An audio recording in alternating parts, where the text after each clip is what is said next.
All right, there we go. We have microphones. We have players. You should be able to hear them as well. So, howdy to everyone, including you all in the audience. It is indeed Friday, and at least here locally, it is windy. Very. If you all saw the things I posted up on our Discord, yeah, if you saw the videos I posted up, I don't know, did I put the one of the lake? I think I put the lake photos up. The waves are crashing, trees are falling around the city. It's no flood in Night City filled with chemical runoff and corpses, but it was still rather disastrous. So it was very interesting going around town and just checking in on everything that's going on. The construction site over by the State Theater also. It's nice that they had a fence up around it because some of the construction supplies, like there's a piece of plywood that just sort of like whoop and smacked into the fence. And I also had to chase my trash cans around a little bit too. So they wanted to keep migrating. It's a good thing I didn't go out biking today because I may have been chasing my bike. Today would have been rough for biking for sure, unless you were because even downtown, the big one, and I actually I called the non-emergency police number for it, but there was a stoplight that was downtown, and there was a wire loose or something because all three lights would just like glitch out and then sort of just like start scintillating, like all of them, and so it was coming loose or whatever. And as those street lights are only attached at the top, they don't have a bottom runner as well. I figured, you know what? I'm gonna call the non-emergency number, make sure that they're aware of it, because I wouldn't want it to come loose and bonk a car or anything, Right. Or even because there were people on bikes and pedestrians as well, and if they were, probably not very willingly or not for a pleasure ride. So the last thing that they or a car driver would want is a loose street light falling on them. So yeah. There we go. I did my civic duty. I felt good about it. And it's especially bad if those fall on you, because it's one of the craziest cases of unexpected scale. Those things are the size of a person. The stoplights? Like the traffic lights, they're way larger than you think. I've seen people working on them. It's about the same size as a person. And maybe I've seen some in restaurants, but maybe those were novelty ones. Probably, because actual big traffic lights are very big. Well then, hopefully, even more than hopefully it didn't end up falling. But yeah, there's a big tree down. I think I loaded that up. There was a big tree down not too far away. I'm glad that we didn't lose power for it. And in fact, it is over on the Discord. It fell in the correct direction, except for the Jeep, except for the engine of the Jeep. Because it could have been a lot worse. It could have fallen against the house, but it fell across the street, and it was only just large enough in order to effectively cross it to the other sidewalk. But if you look at the pictures, this tree, and I saw some others, there were some that were they're kind of rotted out from the middle, like they seem hollow. Or you look at the broken branches and you go, that's not really like a fresh break. So it's some older wood that was blown over. Yeah, that tree probably should have been cut down a few years ago. Looks like it fell apart like a Lego statue. Yeah, there's one. So that was not that far away. There's another one not that far away either. and that one's known to be it's hollowed out because like little like cats or critters will crawl in like a knot hole by the roots. You know, you're like, oh, that's some like fairy tale drawing of a tree because it has that little like knot hole in it. And branches off that fell, and yeah, they were hollowed out too, and yeah, so a lot of these are just the tree might be alive, but it definitely wasn't long for the world, and today proved that with all the blusteriness going on. Well, that's my table talk. How are you all doing? Doing all right.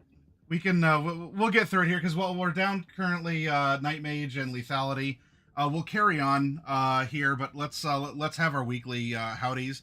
So Evil, you said that you're doing all right. Anything going on in the realm of your hobbies or video games or just things that interest you that you want to bring up? Warframe has started their 13th anniversary alerts.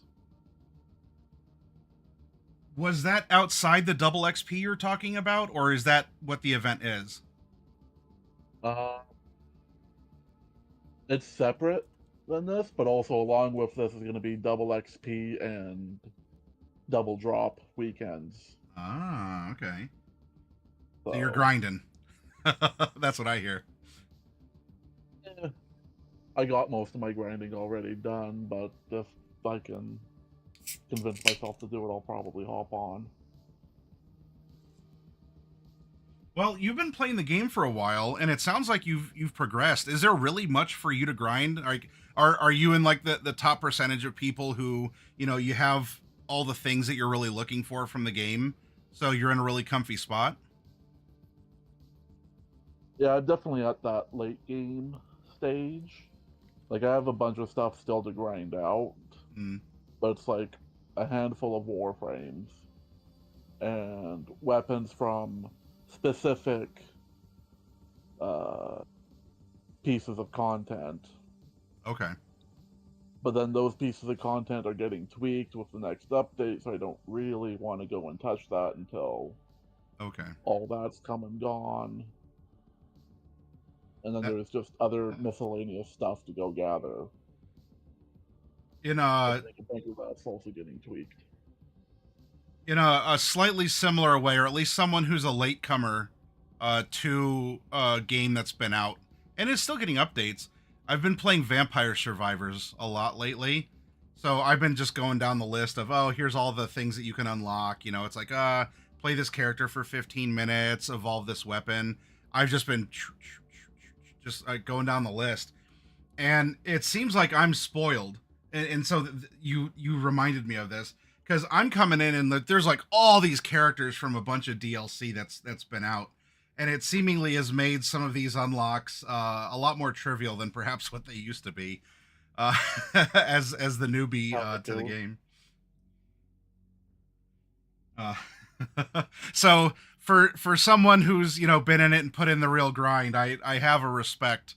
I do actually have a respect and admiration to that, and also as a former Final Fantasy, like original Final Fantasy 14, like we're talking 1.0, I get the grind and I get all that too. So I hope you do have fun with it. If you get any cool pulls, like personally, just because it's a game that I don't play, I still love hearing about it. That's why I love when you talk about these things, because it makes me more knowledgeable, and maybe that does interest me at some point, because I'll run out of unlocks in Vampire Survivors, and there's something else maybe I want to play. And also, has what's that? Lot of stuff. Oh, that game does? I bet. Your weapons, like it is fashion frame for a reason. Well, then that's fine, because just like with Stardew, if you ignore a whole function of the game, like talking to villagers, then the game becomes very simple and a lot less of a grind. Yeah. Just disregard disregard the locals of Pelican Town. Although I guess with that would be a good bridge over to you, Coffee, since we do play Stardew on Thursdays, and we are Yep. we are at the end. We're on the last At day the end of year 2, we're gonna start year 3 next time. Yep.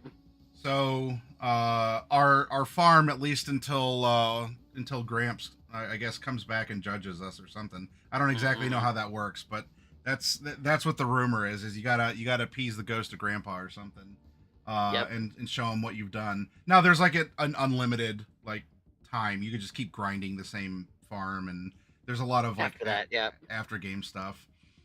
Though depending on what your schedule is, I at least want to finish year 3 with you if I can. And then if we got to retire the game for anything, then we can do that.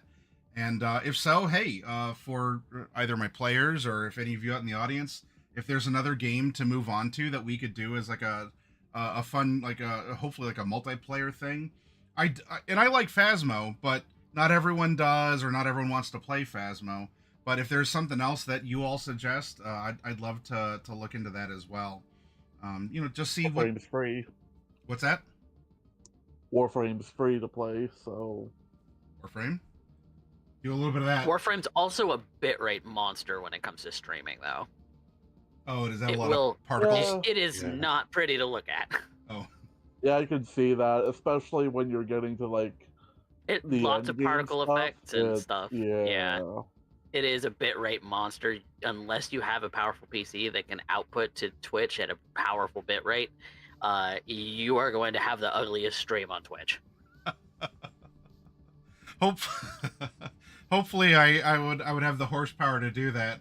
Although that what game are we talking about? Warframe. Streaming it. Yep, streaming it. There are certain things you can turn off to make streaming Warframe much easier. I accidentally the whole Vampire Survivors the other day. I actually joined their Discord server because I said I don't have any mods going and I'm not dying. I didn't build anything purposeful. Is there a glitch? What's going on? My game was at the point of being nigh unplayable. 30 minutes. Oh, I was in minute 45. Did you set it to endless mode? No, it wasn't an endless mode. What ended up happening is actually, if any of you play Vampire Survivors, yeah. Oh, it and many others tried to no avail, and I'm sitting here begging, like, please give me the sweet sweet merciful death. I see. You were a high enough level and had weapons with high enough pushback that death could never reach you, and because of the fact that you probably didn't have one of either Crimson Shroud or Infinite Corridor, you couldn't trigger the White Death. I guarantee that's what it was. You were kind of close. I'm going to put it in memes and media, and all you need to see if you know Vampire Survivors is the first screen that shows the map. And what was making... I don't think my computer was chugging per se, but the game wasn't able to keep up. But if you look at that first one and you see my my outlay, all can be revealed, but I'll give any of you in the audience on our Discord or any players as well first glance at why I couldn't die, even though I was begging the Reaper and multiple of them for death. In fact, you had so many particle effects on your damn screen. Well, I did. I don't know anything about this game, but I see what looks like a clover at rank 5, so guessing luck probably had something to do with it too. Mm-hmm. It wasn't the luck stat. I had a couple people in the Vampire Survivor Discord channel like look it over and go and like, oh, okay, this is what it was, and I said, wow, all right, well, I didn't build that way, but I guess you can just perpetuate you can accidentally infinity. That's the thing with roguelikes these days, is it's either, you try, you can't keep up with the game, or you just get snowballing, and you snowball so hard that there is nothing the game can even think of to stop you. I've Oh, I've yeah. enjoyed that Oh. loop. I've enjoyed that gameplay loop though of starting out with like, oh man, I fire one arrow, and then 30 minutes later, and I am God. Yeah. Yeah, no. Yeah. So it was a mixture of knockback and your cooldown being so fast, and your area Yes. being so fast that Clock Lancet could keep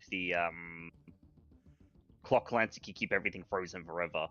Yep. Basically, the Reapers couldn't reach you to kill you. And- Is the Well, in any that The long and did, short, yeah. in any that did, my Laurel was on such a Yeah, fast cooldown, I was invincible, and I didn't need the Yeah. evolved form of it because the baseline did it because my cooldown was like negative 11 billion. Maybe not that high. What was it? Negative 2,000. Yeah. Yeah, it was. So I will note it. There's a soft cap on cooldown in that game. It's 90% on all weapons.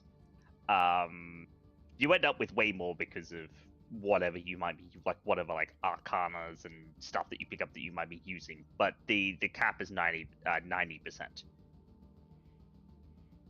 That sort of stuff. Yeah, if you're freezing all the Reapers, and then if your Laurel is so fast that you can't die. But of course, you don't have the evolved version of either of them, such that the Reaper's HP would go down in any meaningful way, because obviously they're level times 252,000 HP each. And you're level 500, so 252,000 by 500. You do the math. Yeah, if it's one thing that I know with that game, I have spent many an hour in that game. It's been a lot of fun. It scratches all the right brain itches. It's one that's bad at roguelikes. You might like Risk of Rain then. Yeah, see, with a game like Vampire Survivors, Coffee. You might get random pickups like a roguelike. Does not play like a roguelike at all. It plays more like you're just walking around and it's an auto shooter. It is. It spawned. Well, I mean, it's to the point where it spawned its own genre, horde survival or survivors likes, and there's a reason it spawned its own genre. Like, best $7 I've spent on a game in several years. Oh, this game absolutely is worth the cost. Yeah. With how much I ask for it, and the fact that, like, well, I'll put it to you this way: they were inspired by Castlevania. Konami liked the game so much that they talked to Ponkel and got a license for a Castlevania DLC, which is the biggest DLC that they've got. Yep. And I would also recommend playing the Castlevania DLC or picking it up if you haven't got it already, because it's basically an entire another Vampire Survivors on top of the base Vampire Survivors. Then, well, between coffee and lethality, if you two want to continue the table talk, I trust you, and I'll have Raven monitor you, but I got to get up and grab some food real quick while we're doing this part. So, BRB, Coffee Cat got the shout out from Raven, so thank you for that. But continue. Hey. Speaking of vampires and hopefully surviving, you two are running an end games, so I will be right back. Yeah. Raven, make sure they behave. Yeah, Hold on a second. We'll let Maddie go ahead and go get some food. But in the interim, yes, darling chat, Coffee and I do indeed run a pair of Vampire the Masquerade games on Coffee's channel. I'll let Coffee speak more about San Antonio by Night Blood Gambit, but as for the other one, Brentwood by Night Hellfire. Oh boy. The discovery of a rather large conspiratorial piece of information that I don't think most of my players have realized just how large it is. In fact, I think that a lot of players haven't even realized what that quite means. A confrontation that Clayton really didn't want to be a part of. And the Hecata. How did these things go? Where will that dear coterie end up?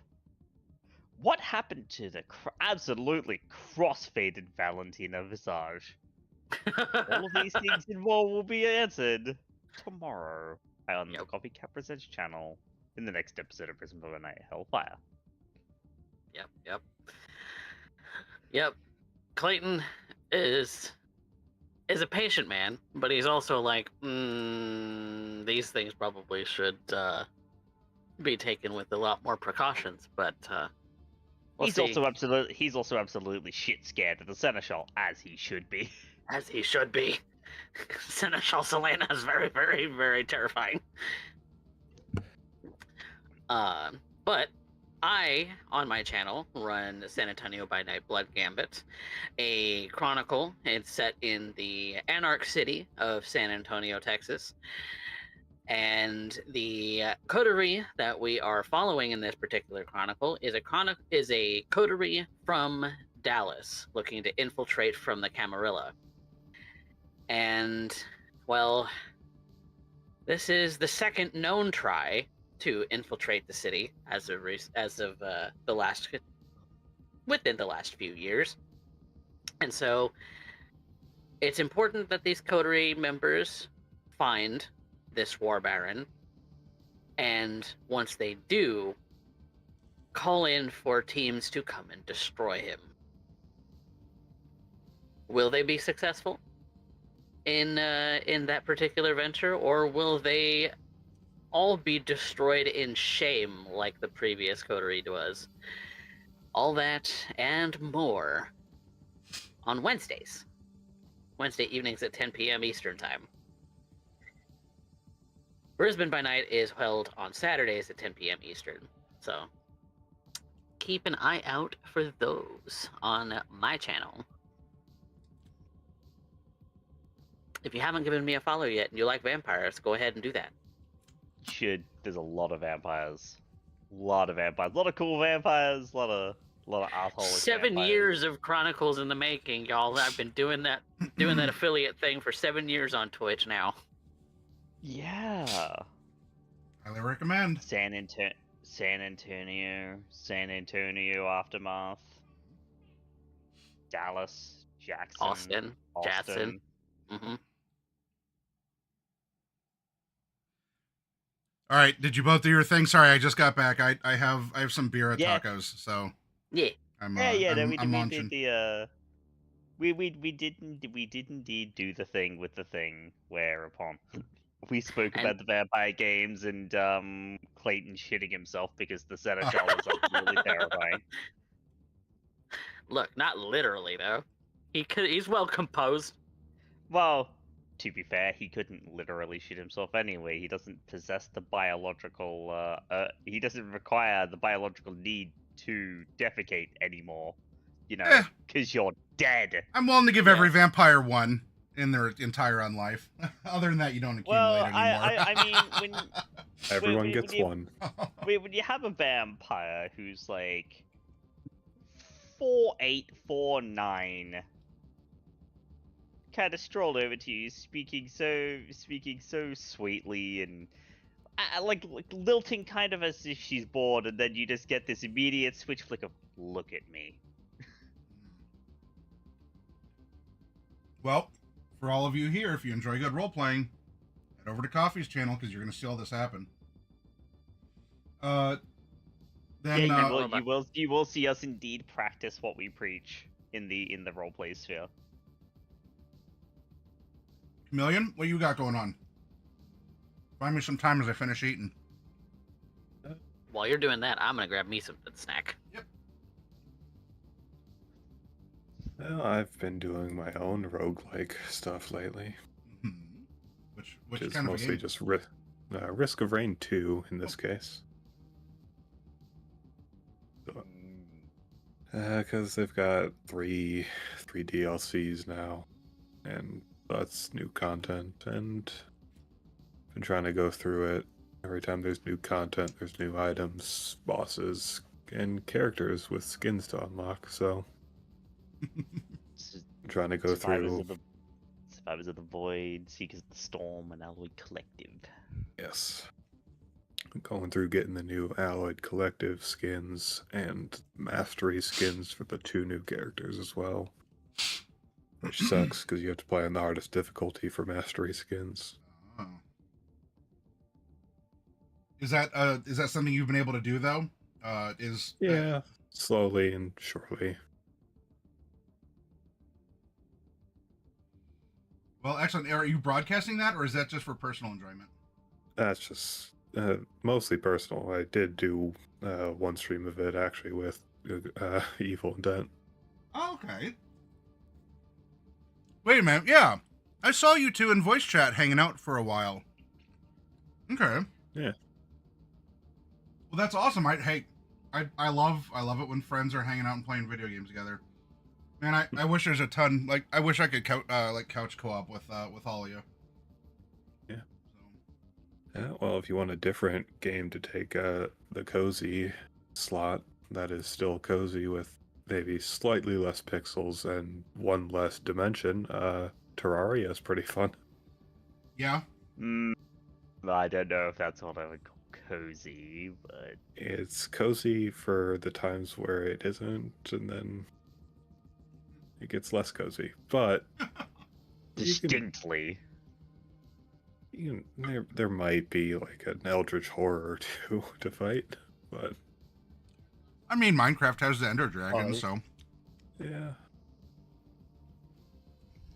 And there's all the combat in the mines in Stardew anyway, so it's not like Stardew is all cozy stuff. That's true. That is true. all right. Well, is there anything else that you want to put out there into the ether, or are we good to go? No, that's about it. All right. Well, thank you for sharing. It is Friday, everyone, so let's get to it. Well, Nisa is lurking over my monitor, sniffing in the direction of my dinner here. So, I'll be munching and narrating at the same time, at least a little bit here. But everyone, welcome. It is Session 20 Connector. In game, it is Sunday, January 27th. Although, I actually forget. Was last session was the crew meeting Saturday or was it on Sunday? Saturday. It was Saturday. All right. Well, it will be Sunday, so I'm one day ahead, ma'am. I told y'all. You can see her on camera. We are gonna go. They didn't agree with me on the fact of Patch should be drowned in the spettered floodwaters for his transgressions against humanity. Well, you have that opportunity coming up, because among the going over the fallout of last week's events, a few things that Drake had pulled aside for you all, and of course it was being filtered through JP. No, ma'am. Hey, chill. You'll get some. I know it's my fault for eating so late, but you got to take a chill pill. Anyway, She wants the noms.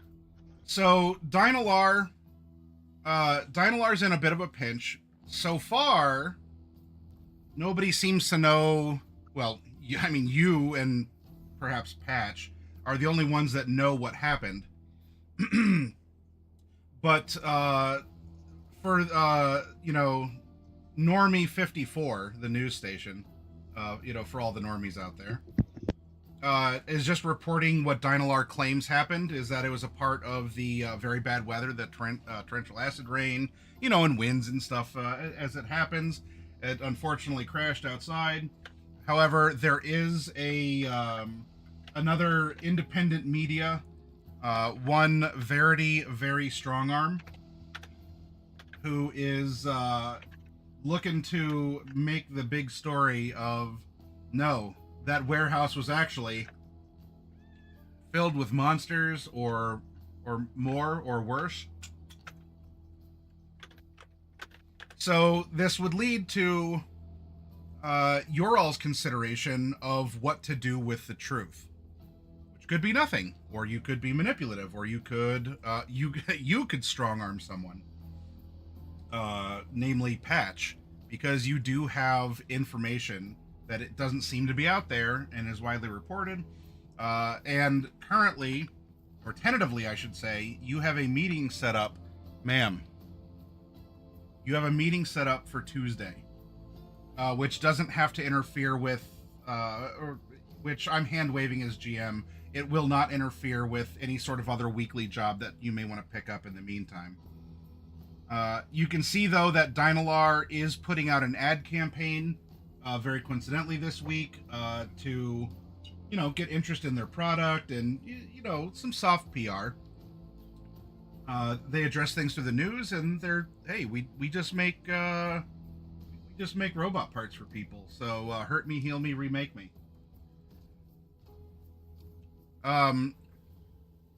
Drake, trying to be helpful to D-Res, suggested a deck upgrade, and so as a part of the sheet, presumably not meant to be any sort of like a backhanded compliment or anything, or to be subversive. Although D-Res, I know you have an attitude towards AI for your own reasons, but he recommended perhaps looking into the Hummingbird, the Kestrel 2, or even the Phoenix. Off the desk. Over here. Come on. There, you little monster. Jeez. He's a one-cat swarm. Yep. Of course... Felix is the same way. Of course, from that Dynalar adventure, you saw that there were people in the flood and panic that were being rather piratey over deliveries. And as such, you can see that FedEx has put out an ad. When you need it there, no matter what. Guaranteed on time worldwide. And their delivery ship is a delivery ship with some guns on it too. So that's going on. And then as a bit of a side note, it was also brought up, and I'll zoom in on it here, at least for the camera. I don't know if that does anything for you all. The point... No, it does not. Okay. Then for everyone watching at home, that it's a kind of a news report, very feel-good, not quite the hard-hitting N54 story you'd expect. The rising tide, Sump recovery drives success. Hope rises above the floods. Sump fever contained. Charity fund hits 200% goal. Rebuilding Sector 4 commenced. And then there's some local relief hubs going on. And if you believe the propaganda picture where it's a new dawn for Night City, you can, there's these solar panels, everyone's smiling and working together. Maybe one of them has a Dynalar Grip King arm. Kids are wearing gas masks, but that's not, it's not an uncommon, maybe it's uncommon, but, while they're wearing gas masks, look at that. They're painting a happy little rainbow and a sun coming out. Oh, it's wonderful, and it melts your heart. At least that's what the illustrator hopes you have happen. How your characters, take to or respond to that, that is your call. Now, to the audience, I did a slight reversal, and I explained this to my players. I wanted to bring that up first in the scream sheets, that this was going on because, hey, in 2064, this is reflective of the feeling of the vibe. If you're going to vibe check Night City, it still has a lot of bad things happening, but there are people who are at least willing to smile, willing to help.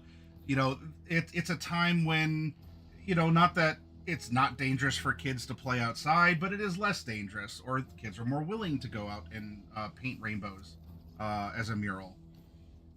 This is a big time of rebuilding now that we are after the time of the Red, and the time of the Red was even after a more horrible time that I'm sure JP would love to revisit anytime, any chance that he gets, because he lived through it. So this is a time of building, of hope. The 60s, it's certainly a time of going strong. Pacifica's getting built up.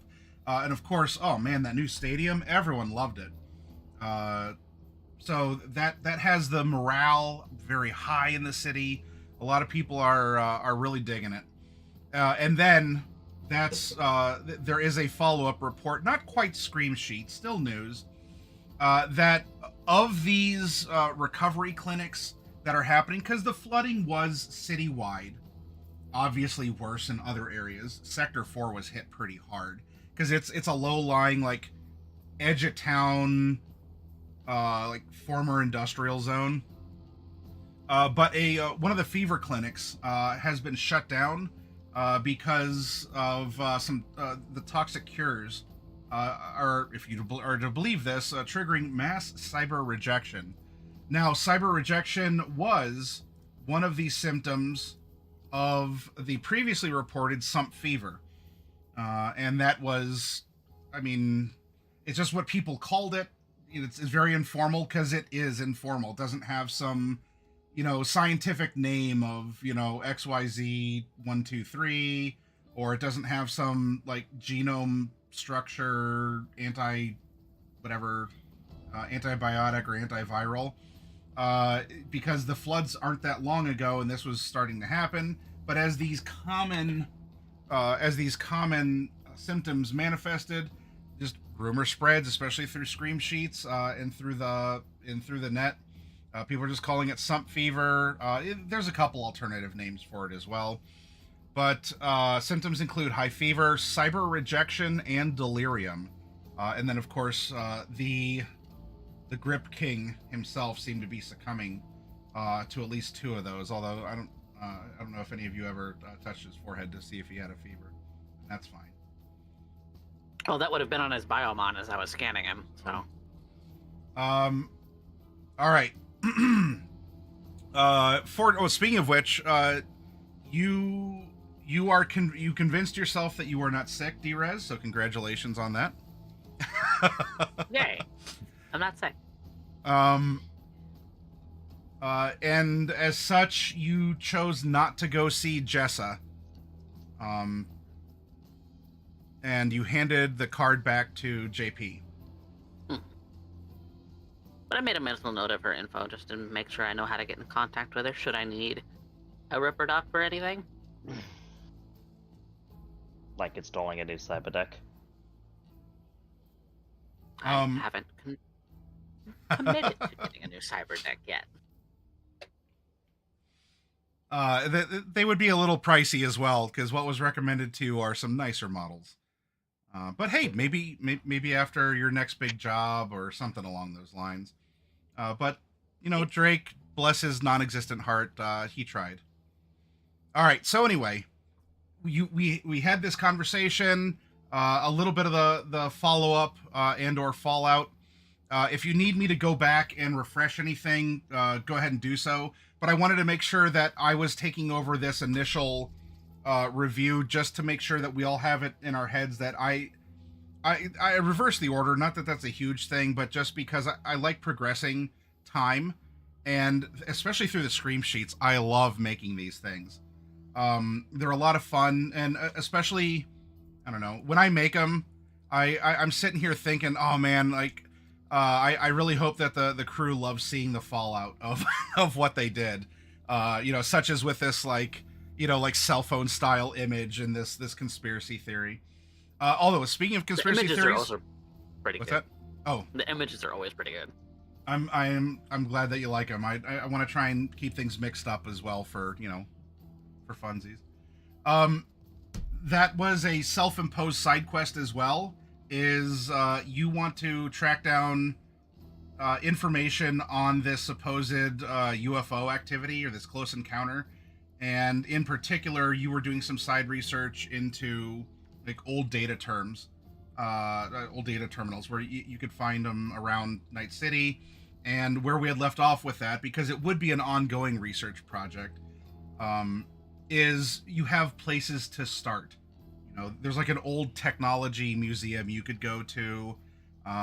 If you really wanted to, there are different sites and forums that you could try crawling through. And if you want to continue to pursue it, we'll see what happens with it. It's all in how you prioritize it and how much time you put into it. Especially because reputation does matter in places. So even if you join a community that follows these sort of paranormal things, the community itself may be unwilling to initially give you information until they know you better. Because you could be a government plant, you could be anyone else. And if you haven't been, as the old saying goes, lurk more. If you haven't been lurking for a very long time, or you haven't made connections with other people on these message boards, not that you can't get anything, but hey, you put in the effort and you tend to get rewards. But that side adventure is effectively started, and however much you want to put into it, we'll continue it. Yeah. Resist torture and drugs to troll plebit or 4chains. She's definitely. Yeah, she'll definitely be actively looking at it in her off time, kind of progressively, but it's not going to interfere with her. Yeah. Looking for jobs, to earn money. Obviously, that takes priority. But in her free time, scrolling and chatting. Well, and so actually here, because you're welcome, you have been welcomed back to the Golden Dragon. I think it was here that we ended up leaving off because you were going through the scream sheets. Mm-hmm. You all were going to make a decision on what you wanted to do for this coming week, besides pay your bills, because we are almost at the end of January. This week coming up, you all have monies that you're going to have to deduct and move forward from there. So how do you want to take this conversation? Do you want to delve into anything else, or otherwise, if you're here and gathered together in person, you tell me. I am responsive to you now. I think something that we did also discuss last session that you hadn't brought up was headquarters. Yes. Yeah, yeah, we were talking real about estate. that.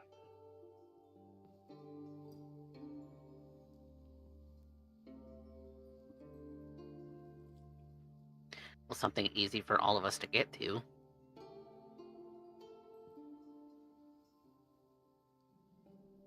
Well, I mean, to be fair, as it stands, we are kind of spread out across the city. We really are, yeah. Really, I think it's better that it's a place for Out to stay in the city where he doesn't have to worry about either having both of his legs broken or someone trying to jack his ride. So it needs off-street parking.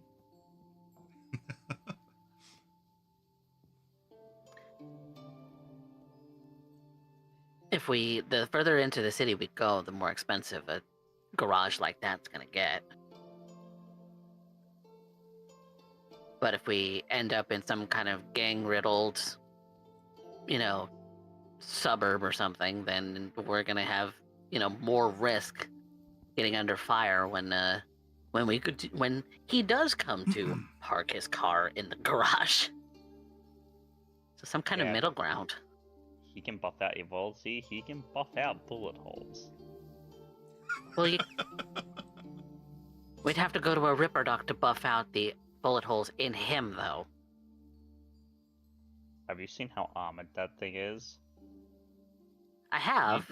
You'd need It's not. Well, you need AP to get through that thing. Or Windows. do what I did to that AV. To be completely honest, actually, it's not armored at all. It's just the windows are. which is how people see into the vehicle. But if they're shooting at you through the door, they'll hit your leg. Buffing out, bullet holes isn't something any of us know how to do to a super high degree. I know first aid. Well, so do I. But that doesn't mean I'm any good at it.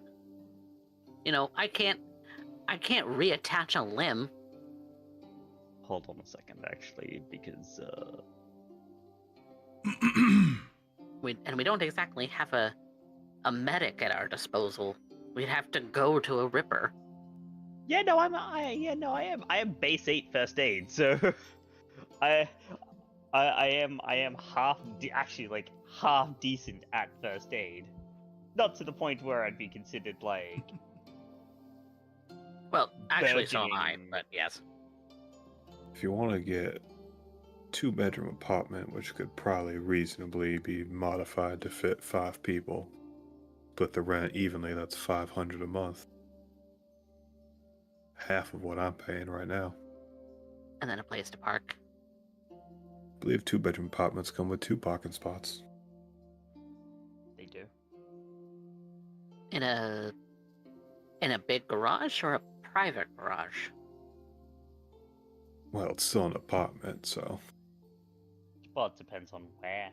If it's in a mega building, then it's a public garage. If it's one of those smaller buildings that you might see on the north side of town, still apartments, but like the older style, like you walk outdoors and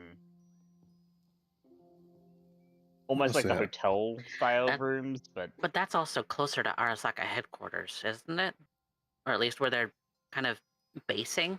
I know we all want safety. I would say a combat zone, 2-bedroom apartment will still have safe enough parking, and the possibility that whoever owns the building probably won't mind if we knock a wall down to take the apartment next door as well.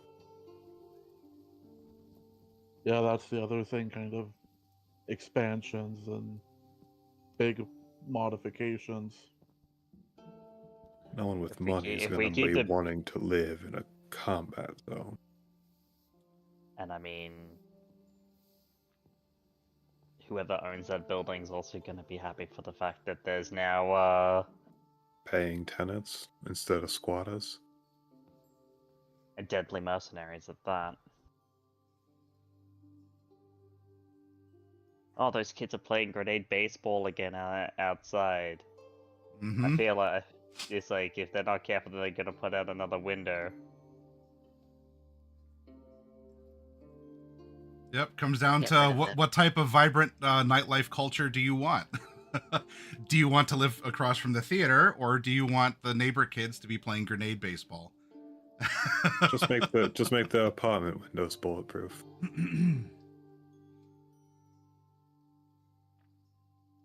I mean, it's dangerous enough living at the mega building.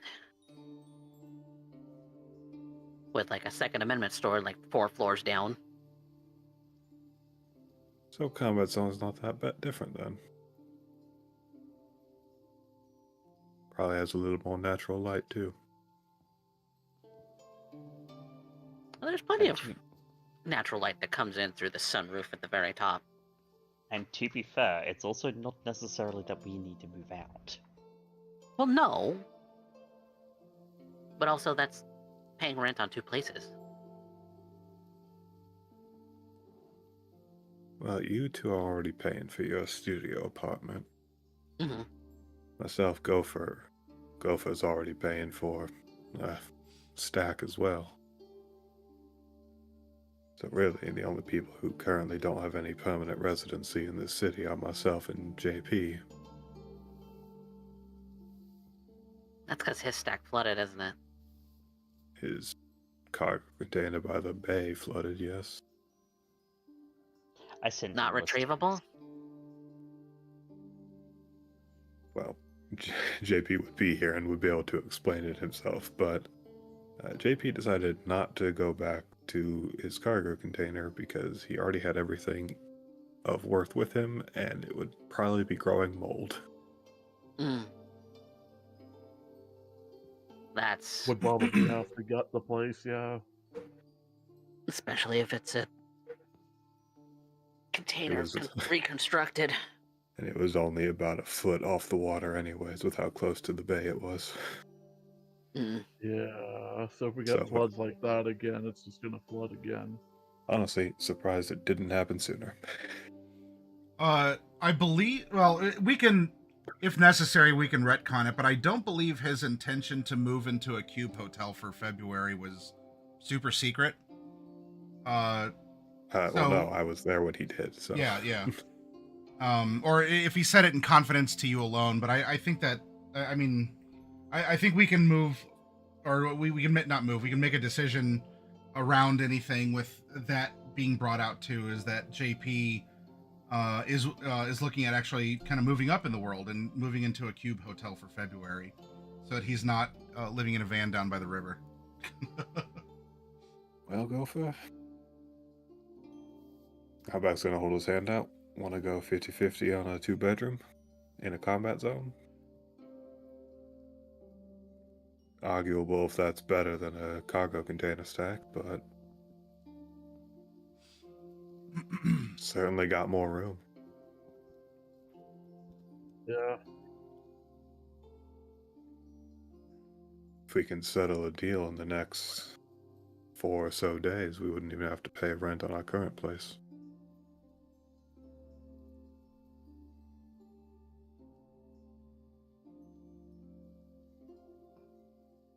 Pretty sure that there might be some apartments available at our building, but you also said, combat zone. Probably because they'd be willing to strike a bit of a deal for such short notice. Especially if they're looking to fill. I'm gonna pull my agent out, and I suppose I'm going to be making a library search for active listings in a combat zone for our 2-bedroom apartments. Searching for that stuff, whether you do it or if that's something that you want Drake to do on your all's behalf, there was a lot of indications, if not last week, then at least in the session or two prior, that because of a lot of the rain, there are a lot of people who died or people who just moved out because they don't want to be around this. So there's a lot of openings, residential and commercial alike, and especially places like Sector 4, which were already shitholes, are, at least the shithole's been wiped. And so now, hey, if we can actually get occupants who are willing to move in, make improvements or something, it's not the best neighborhood, but it would also be cheap. It's that real fixer-upper. It's comfy or whatever. There's all sorts of realtor terms that we can throw in there. It's got character. Yeah, it has character. Yeah. Honestly, Outback's kind of like, yeah, we could definitely buy that old Sector 4 warehouse from Dynalar, but I think we need to be a little bit more overall financially stable as a group before we try to go for something like that. That was also something I think that came up, or at least it was brought up tangentially, I think, between Drake and D-Rez. But the notion was We could probably think buy about that. what you want to go for on your Tuesday meeting, because how you leverage what you have will close some doors or open some doors for you. There's a if you FA, there's an FO, there's an action and an equal and opposite reaction. So whatever you decide to do on Tuesday with this media contact that JP has arranged for, you might be able to leverage it, over Dynalar. Like, hey, give us your old flooded piece of shit warehouse, and we won't snitch. Or maybe you do want to sell to the media, because I know D-Rez was very passionate about that, because she wants, it is in her nature to want this stuff to come out to the public. Now, this isn't me as the GM being coy, like that's what I expect you to do. I'm simply through Drake saying, hey, and also overall in the system, what you do with information like this. Do you cash it in now? Do you hold on to it? Do you sell it to media, and if so, which? Do you use it? Do you present it back to the corporation and you decide to deal with them? All of these are going to be options for you to pursue in what you do with it on Tuesday. And if you want to do that to get real estate, now I as GM, out of character now, I'll tell you, I'm open-minded to that. If you do want to try to leverage it, I'm fine with that because it's very much in the circumstances of the story and of the setting. But if you decide to go for money or fame or something else, you can pursue that too. And also, oh hey, we have a new camera to add. Hello. Let's get this loaded in because we actually have a JP here. Let's turn off our loading screen. Yeah, there we go. Hail, hail, the gang's all here.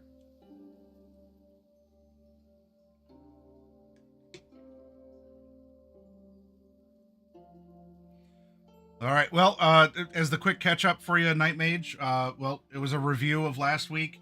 We're still at the Golden Dragon, going over, weighing options. Real estate was brought up.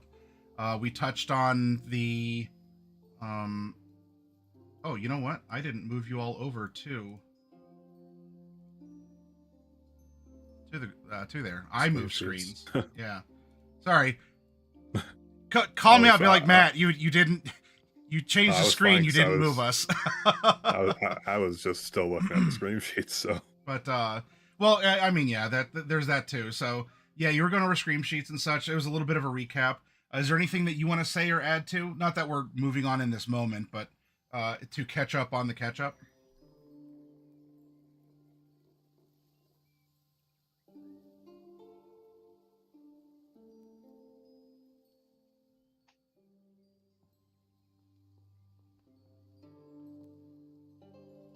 I think the consensus was that to catch up as well, that Gopher and Outback were looking to go in an apartment together. Yep, and that would be the start of the headquarters, because though Outback would like to live would need to live somewhere in the city for practical reasons, and Gopher could use an upgrade, and of course JP is currently out a house. There is the Cube Hotel, obviously, but there's also the matter of Cube hotels as a rule kind of suck. And hotels are technically down a step from cargo containers. And more the funniest bit, which I think is interesting. Wow, I had it and it's gone. It was right there and it just. You got cyberpunked. Someone stole your thoughts. Yeah, basically. But the idea is that they pick up a place in like a 2-bedroom apartment in like a combat zone, and we start there as a headquarters, doubly so because we can then knock out the if we're paying if we're paying the owner's probably not gonna care that we're knocking out walls and stuff, because it's like, well, at least they're people that are getting paid and probably keeping the building protected because it's a combat zone.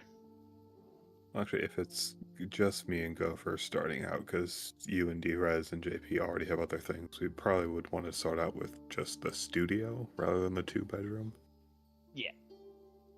Because that technically drops the rent both of us are paying down to $700 to split it. It would be $1,250 if we went in on a 2-bedroom, but I could do $1,250, but it would technically be more. Yeah. Until we can get more people in on it. So I suppose therein lies the thing. You can continue to stay at the Cube Hotel through February, or we can get that set up and JP go for an Outback of Bunkin.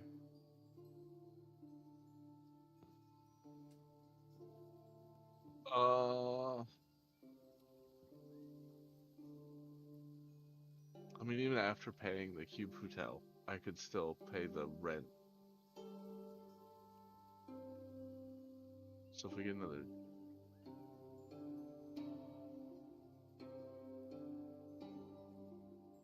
I don't know. What about pulling I have a money to Cube purchase? Hotel for the next month. That's what I know. What if we purchase a flat? It's expensive. That is expensive. This thing to purchase is a cargo container, and that's 15,000. So That's a lot. Studios 25. Yeah, I can't do math. How many of us are there? 5. 5.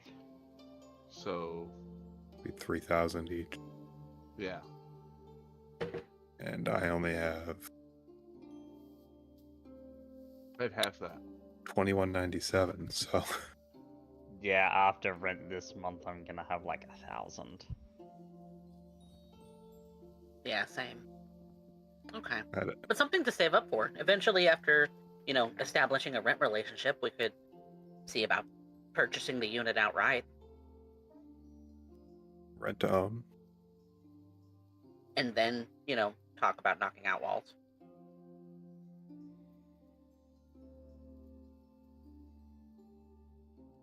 Buy an Airbnb by staying in it. I like it.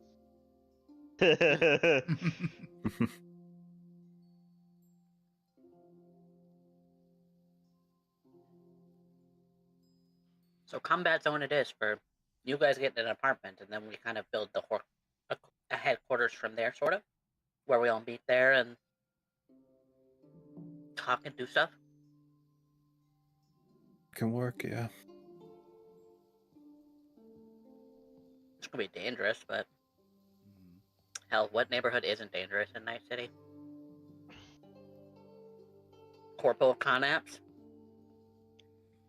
Corporate Plaza, and that Oh, very wow. that very nice gated zone on the north side of the city where all of those corporate mansions exist. Yeah, well, if anyone here is getting a Corporal Con app, then you've sold out.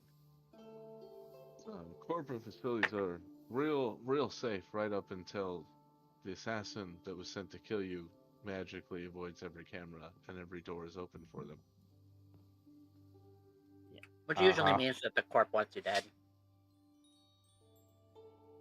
Yeah. Nope. As JP mentions that, Kiri's just sitting there like, A little bit of Yeah. PTSD face. wouldn't know anything about that. Nothing at all. Never did one of those jobs. Nuh-uh. Never did one of Well, those, never that's had not- one of those done to her. Oh yeah, no. Yeah, never came home to the results of something like that.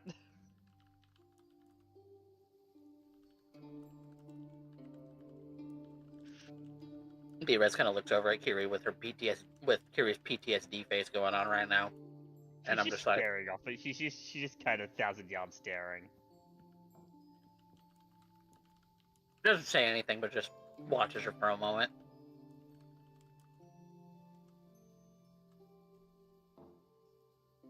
She doesn't really move because it's a 1,000-yard stare. So what are we doing for our job? After we, maybe kick in Patch's teeth a little bit.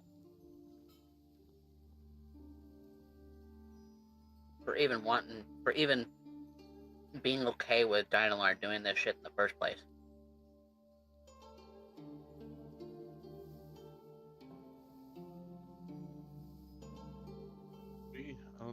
I don't think we did come up with anything that we were doing next.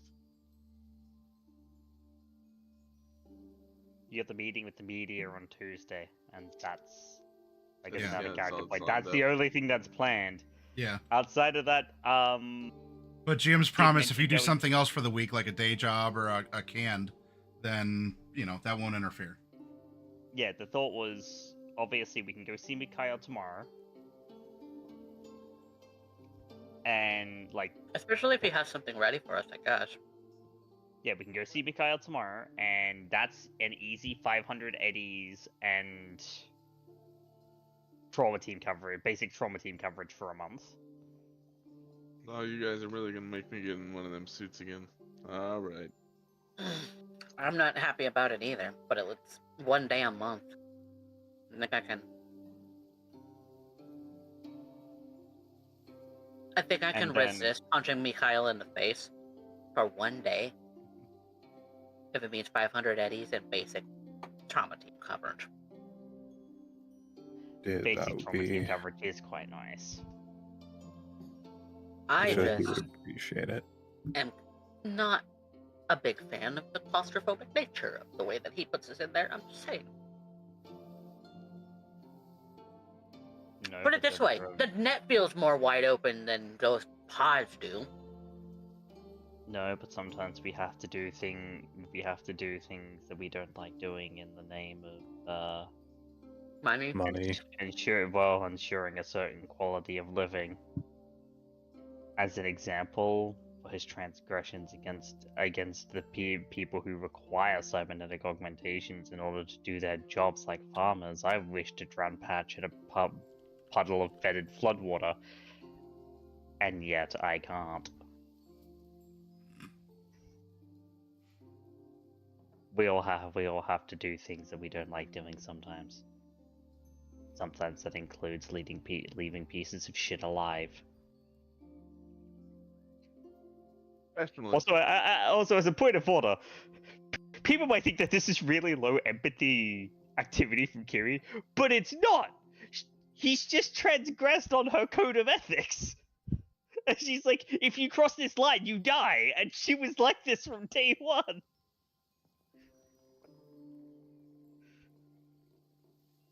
Well,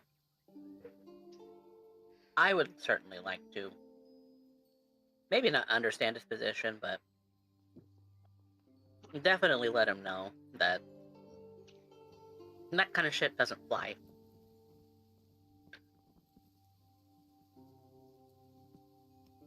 And he may work for a corp, but he's not immune.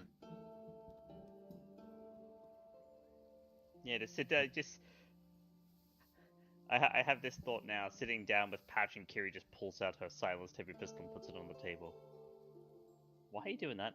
Because I want you to know that you can't outdraw me.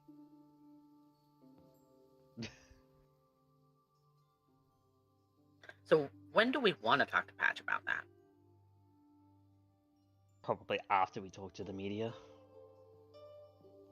That sounds like a conversation you all will be having on your own account in times, for I will not be burning a professional bridge.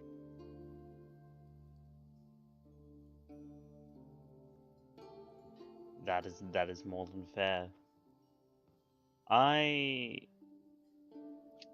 suppose given it's the me given personally. Well, this is a more of a moral issue. I would not expect you to burn a professional bridge just to satiate that, JB. That I being will said, admit however, that I am a kind man. However, morals is not something that Jean-Pierre has. at least you're That's- honest. It's more than I And can that's say where for a you lot and I are of people. going to very, very, very, very much differ.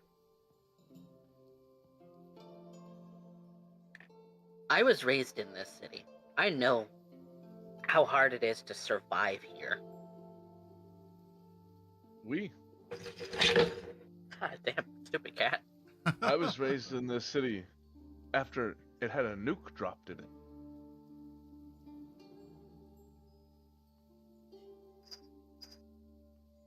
But you had the corpo life. After You had...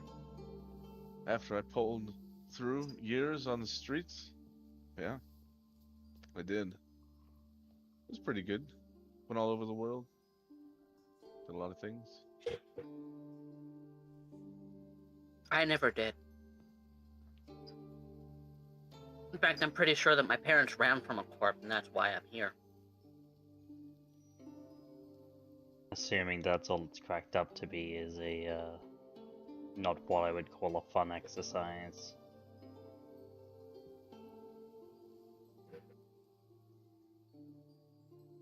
Because All I trust ever me, knew about my when it, parents' former jobs is that my mom was a tech, my dad was a net runner. In India before they came here. Something happened and they had to leave. And I was a baby when that happened. So I've lived on these streets for 25 years.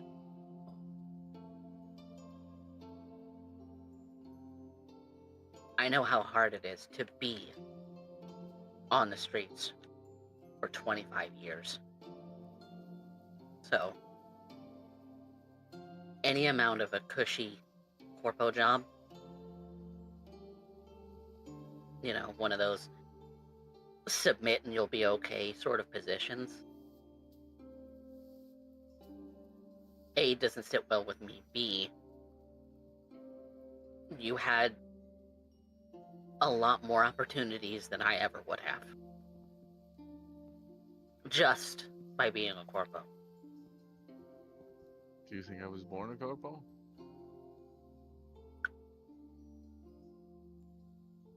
technically, if anyone was born a corpo here, it would be me.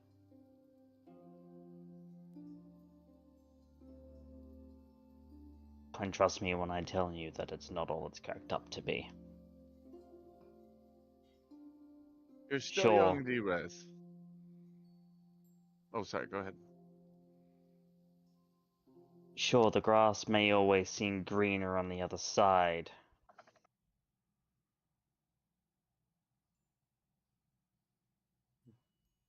But while you might walk through dead ash and dust, someone like JP or I, back in those days, walked through grass filled with caltrops. You'd watch your step and you'd find something in your foot. That is indeed the predicament I found myself in.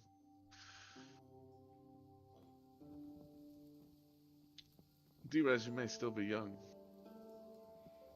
So, I will not begrudge nor even butt heads with you when you come to your morals. I'll assist you where I can, even, if it's profitable or interesting. But things like our contact, Monsieur Patches, those are fish better left unfried, for they often provide excellent bait.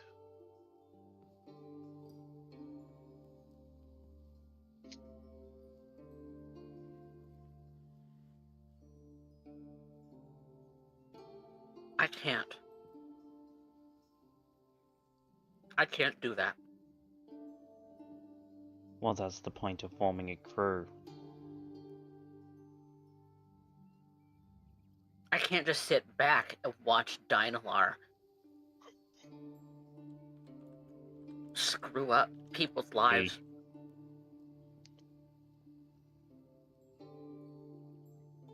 What happens next week when Biotechnica has a recall for some implant? Will we have to drop everything and go find what caused the root of their evil? All corporations are evil. Yes, it's a constant. So fretting over every broken egg is simply going to put you in an early grave. I'm just saying I can't do nothing. I won't. Well, Monami, you're not. That's why we set up the meeting with the media. But every time we mention it, JP, you sound like you're like, oh, well, I'm bigger than that. I have a professional duty to blah, blah, blah. He chuckles a bit, and then he straightens his suit, and he goes, I will not say that I am bigger than that, or better than anyone, but what I will say is that there is a level of professionalism that is expected in the dealings of a gato.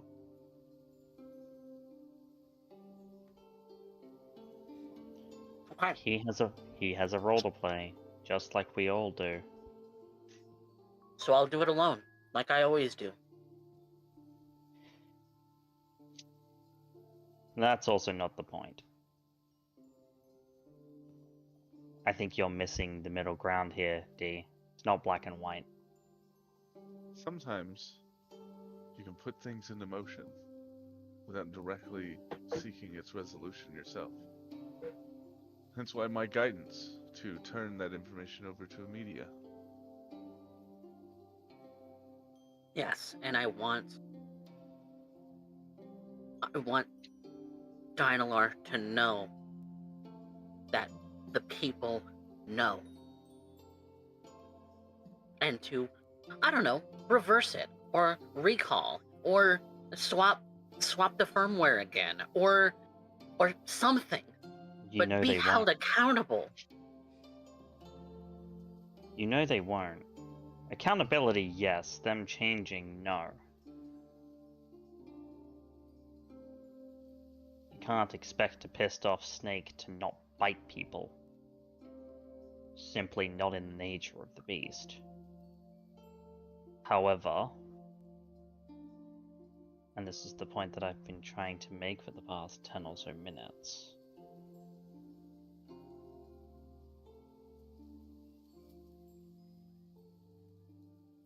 You being our shining, I don't want to necessarily say beacon of morality, but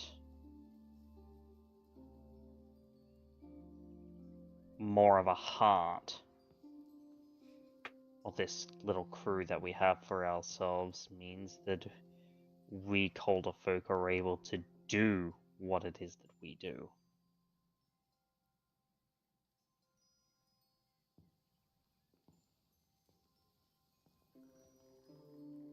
Morality, in some circles, is a luxury that can't be afforded. JP's work is one such example, my work is another. There is no morality in making people die. No matter how right you feel, you're killing someone. Even if that person's the worst piece of shit in the world, it could be Yorinobu motherfucking Arasaka, and you would still be killing someone, despite the fact that he deserves it. Frankly, more than just about anyone else on this planet. In fact, not even just on this planet, between here and the moon. I suppose. I don't know. I see lots of dastardly deadly folk out there. Yes, but the thing is that as soon as you swing that blade for the first time or fire that first shot, no matter how right you feel, blood still gets spilled all the same.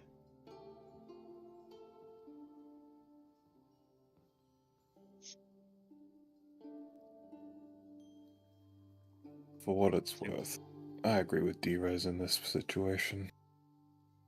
Fuck Dynalar. Oh yes, no, exceptionally so. Fuck Dynalar. And I don't mean to pain Olympics, but while you may look down at the corpos above you, I do remind you that nomads don't even have walls to guard them. No, I think But that most I was thinking about is if this information gets out there and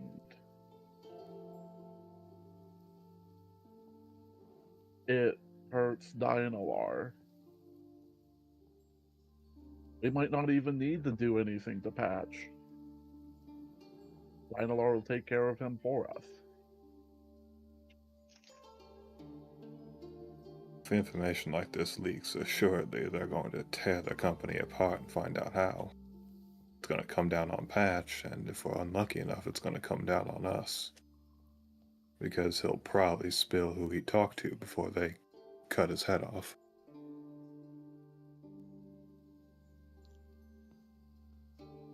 It's See, if almost it comes- guaranteed he would. He would do it to save his own skin, more than likely. Seems like the kind of guy who would actually. And if he would do that, that would be when I would step in to eliminate him. Because JP, I think you would agree. At that point, professional relationships are somewhat strained if they're willing to throw you directly under the nearest bus. Sometimes professional relationships end at the behest of a 9mm. Indeed. For any in the audience watching, this is who they're talking about. This is their contact. But That's our pillar of trust and stability. D. Yes.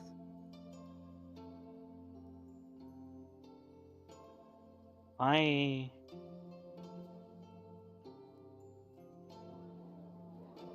don't want you to be dissuaded from following your moral heart. Out of all of us, someone has to.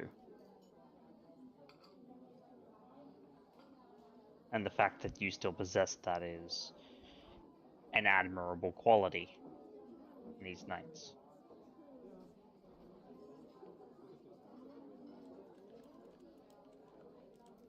But you need to because some of us can't.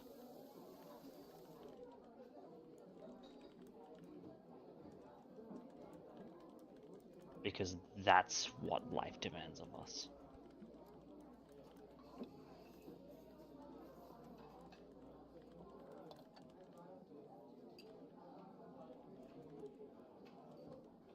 You know that's always how life works, Kiri.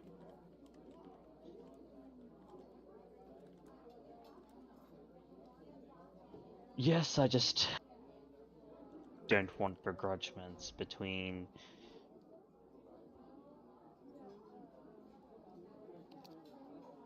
the morals of a thing and the professional implications. There's always going to be such, and we can always make decisions based off of what jobs we take and what jobs we don't.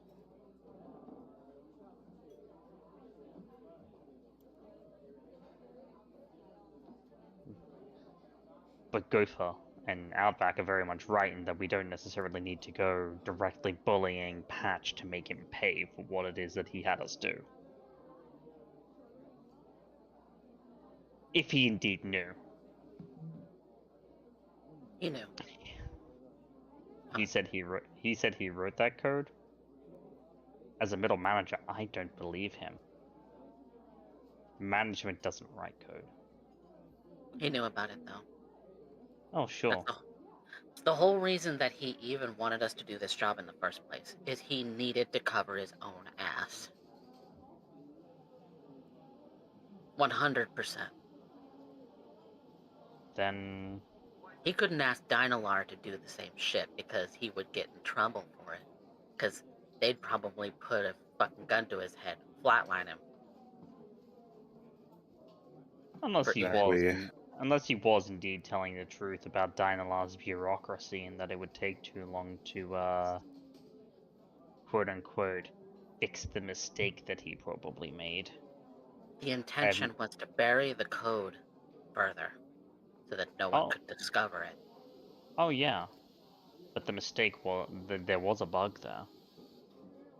This riot control system was activating on its own, off the rip. That was a bug. It was never meant to be discovered in the first place, and that was what Patch was trying to cover.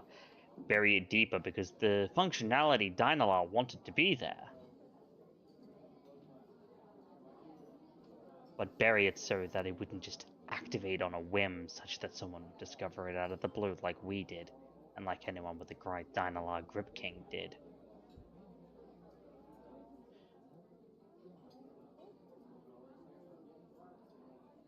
Hand this over to the media on Tuesday.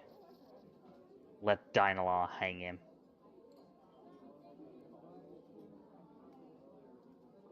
And then don't worry about it any further than that. You weep over every broken egg, you'll be crying all day. And unfortunately, time waits for no woman.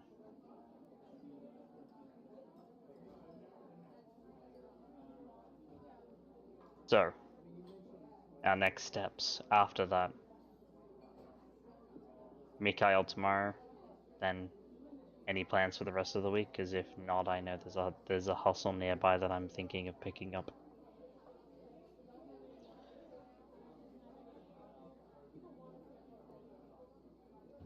Well,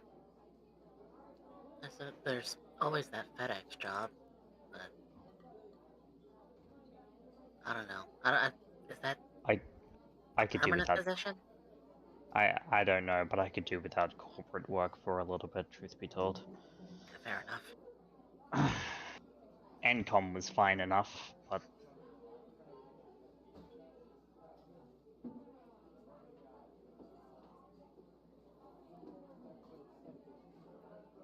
I will spend a couple of days, see if I can shake anything loose. But I probably wouldn't expect anything until a week or so.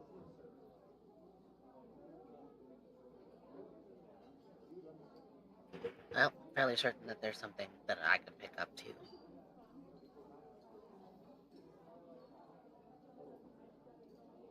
then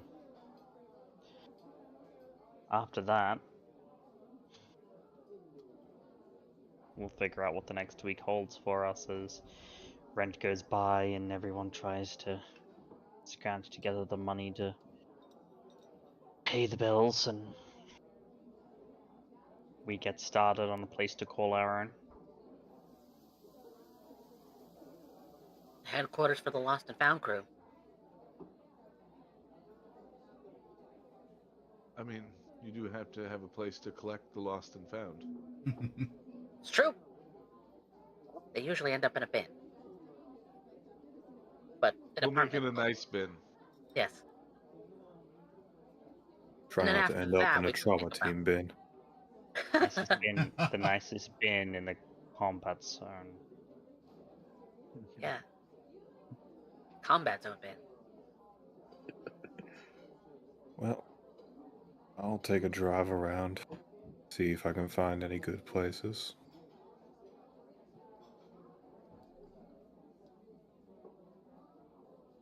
And is it just the you two that are gonna pay the rent on this? Because if we're gonna all be using the space, aside from bedrooms, obviously. Well, I know we don't exactly have infinite funds, so No. Starting with a studio with just you two and having the rest of us come over for the time being is probably not the worst thing in the world. As we expand, we can chip that down more and more. But the fact that starting with a space like that would be lower costs for the both of you to begin with. Because you deserve living spaces with your own privacy. I mean, obviously. once we can fix it up a bit to be habitable to 5 people, then you can all slowly start moving out of your already existing places.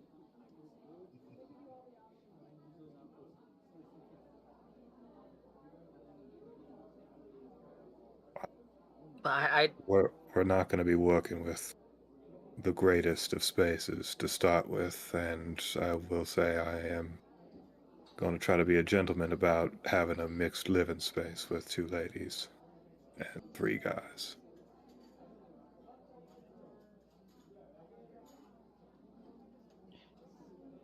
You needn't worry about me. Yes, You well, the could last thing I need is any one of us walking in to see either of you and losing an arm or both eyes. Your sword looks very sharp, and I would rather not feel that. I'm not going to cut off your arm just because you got a flash of my tits out back. I'm trying for some decency. I believe you might not, Kiri, but I think D-Rez is quite a bit younger and has a hotter temper. what's that supposed to mean? I think that You proved his might point. just accidentally punch the hell out of someone that accidentally walked in on you, that's all.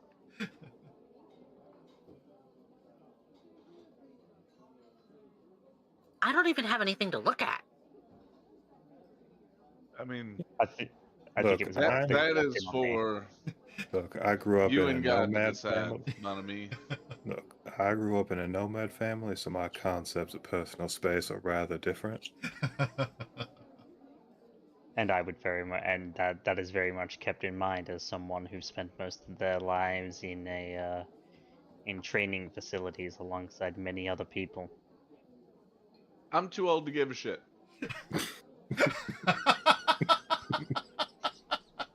I'll just Well, be real with you. Frankly, will say, I'm in the same boat as JP. I am too old to give a shit. I'm not as old as he is, but I am still too old to give a shit. I will just say, I don't want to see any of you gentlemen naked.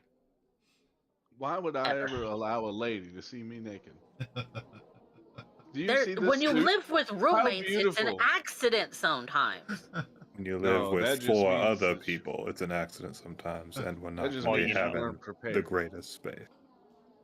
Or you know, you just so happen to exit your room post giving someone else the quote unquote the sex. Why would I ever do that in a place with all of you around? Even remotely? No. I will go find a beautiful hotel before I would bring one of my ladies over. I don't even want to think about an old man having sex ever. No, that is an image I don't want in my head. No. It's too late, ain't it? God Too late. damn it, JP. It is far too late. I hate it. I hate everything about it. I can only imagine it must be worse when your brain's full of wires and shit. Huh? Instant Not necessary. access to the city net just makes it all that harder. Not necessarily. Well, I'm gonna drink You that press thought you off press tonight. one and you press one in just the right way. Sip. Alright, so I'm probably gonna head out and do that. Gopher, if you're gonna be the first person living there, if you want to accompany to pick the right place. Probably a good idea. In terms of expanding all of us into the same space, you'll only need 4 bedrooms. True. But depending on the state of the building that we can find, it's going to be a question of whether we're knocking down walls or whether we're putting ladders in. Mm-hmm. If y'all are getting bunk beds, someone call the top bunk.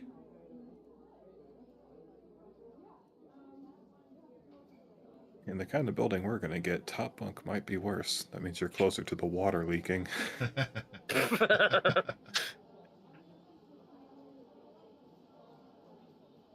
Be like breathing in mildew.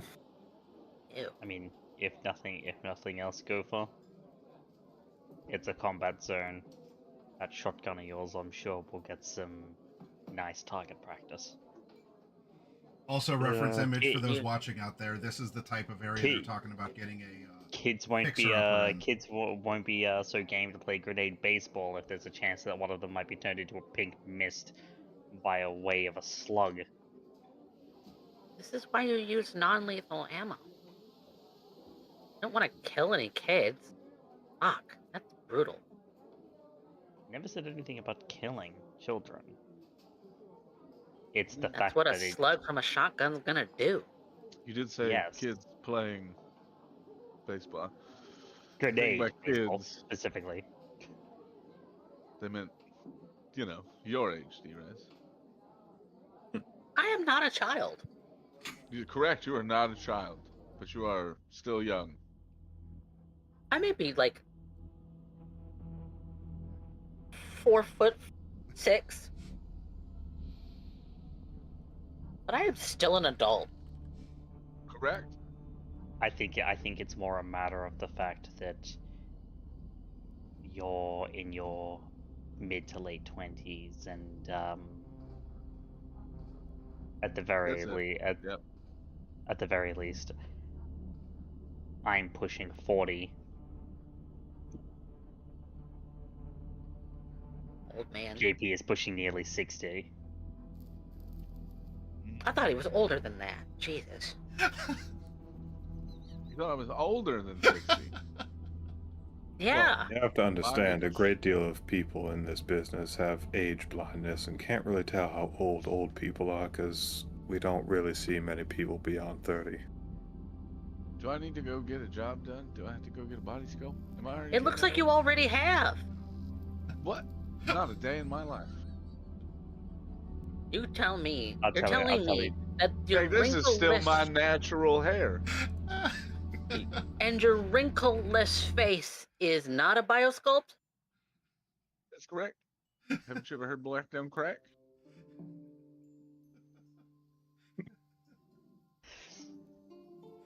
He looked I after can't say himself. that. Well, can't say that I've JP has aged gracefully.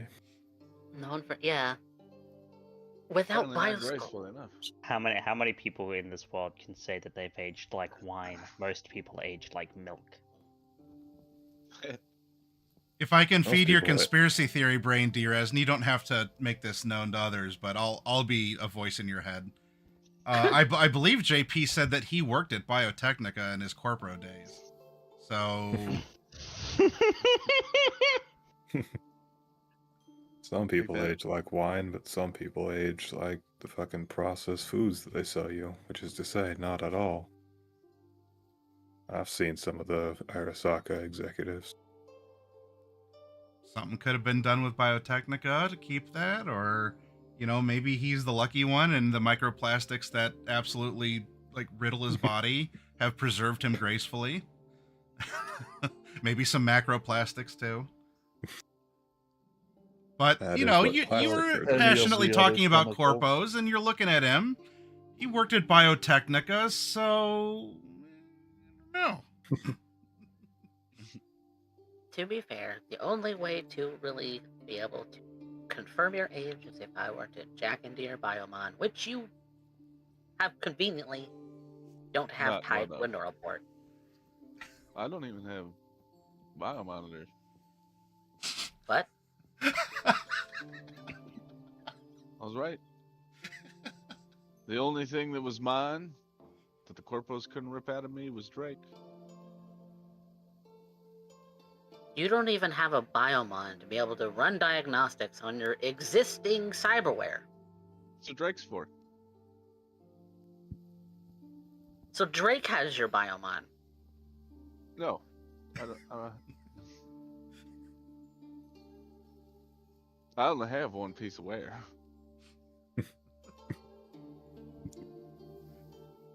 It doesn't need a biomonitor system. If something breaks in it, Ripper just rips open the side of my head and fixes it.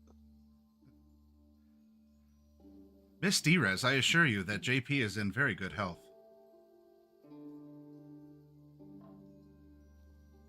Walk a lot. I wonder how Drake knows that, and we just cut to the interior of Drake's mindscape where he just has WebMD pulled up. That said, he also may have cancer.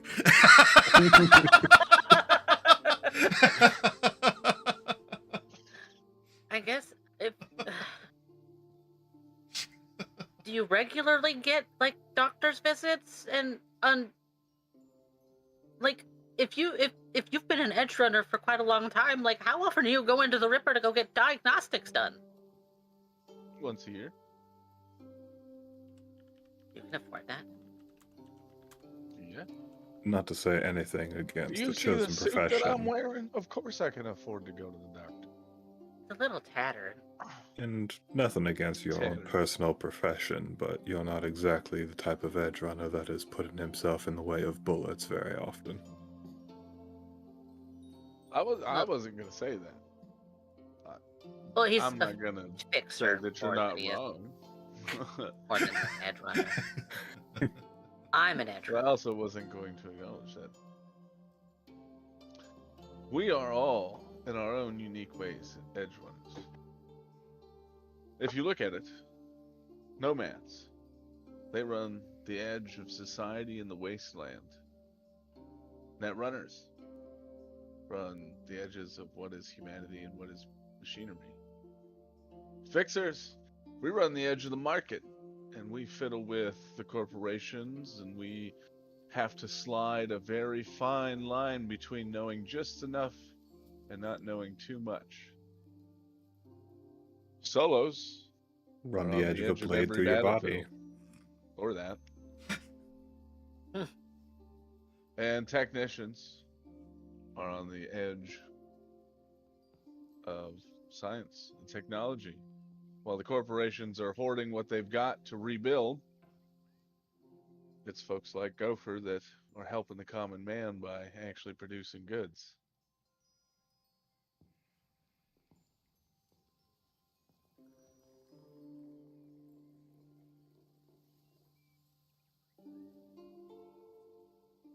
Now, admittedly, the way I run the edge does preclude less bullets. I will agree. That's what we're for. I would say perhaps too yours, Ms. D-Rez, is one of those that precludes a little bit less gunshots. Well, I still do have to be physically present most of the time when it comes to jacking into a system. I don't really have a You more cyber deck. melt brain cases than perforate them. Yes. I do think the lack Uh, of bullets being fired at you is more than made up for by the fact that your brain is almost melted out of your skull. That has, happened a couple times now. But I've recovered. It's something I can normally sleep off if given a week.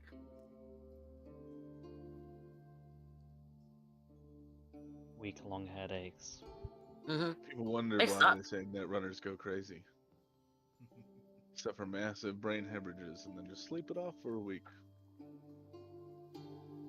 Yeah, because Well. that's how long the headache lasts, and then it's gone.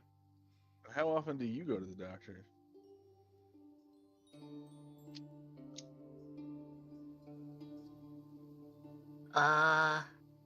Last time I went was 5 or 6 years ago, give or take. I have a biomon for that. It tells me when I'm having a moment, and when I'm not, I don't make the effort to go. I don't need to. I have a biomon for that.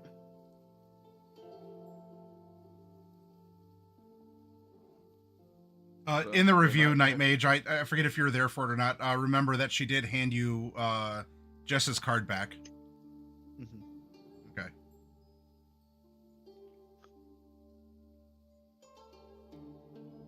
Time I saw a Ripper.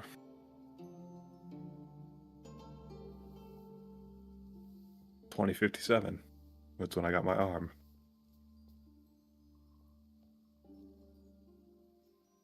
Ain't bungled up at all since then? Haven't been able to see one.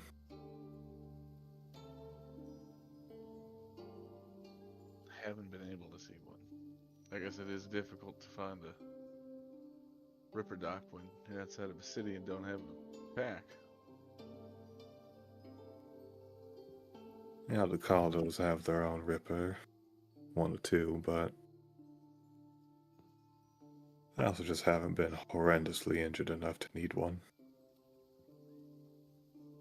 Understandably, if something goes horrendously wrong in my line of work, it's normally difficult to extract the human body from a wreck of a car.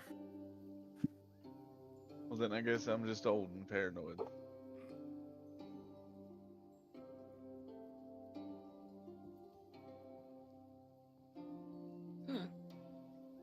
Yeah, it was about 5 or 6 years ago that I got myself.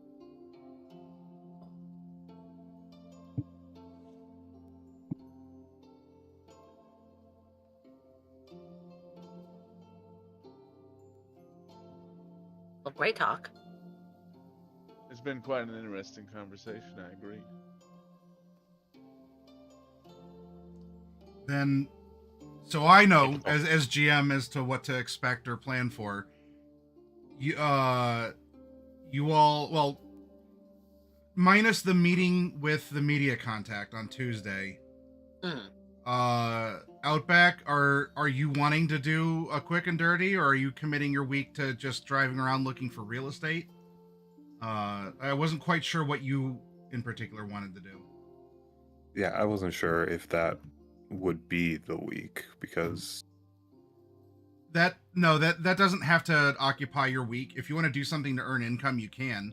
Now, if you Yeah. spend your week doing that, I guess we could accelerate any sort of findings because you're foregoing anything else, including income. But as you had talked about, I mean, there's the usual the hustles and the stuff that we had brought up.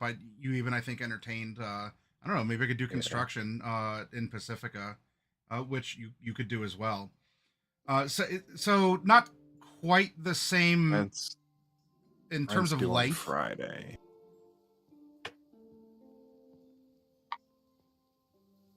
Rent is due on Friday. Kind of want something before that. But at least right now, because of how ubiquitous openings are, because of the disaster, it's easy for any of you all to just look around. If you want to do so physically, I mean, you're more physically capable of going to a place and not just trusting images on a website for how it is. But otherwise, you all have agents or Drake, and they can just go through online listings and such to look around to present options.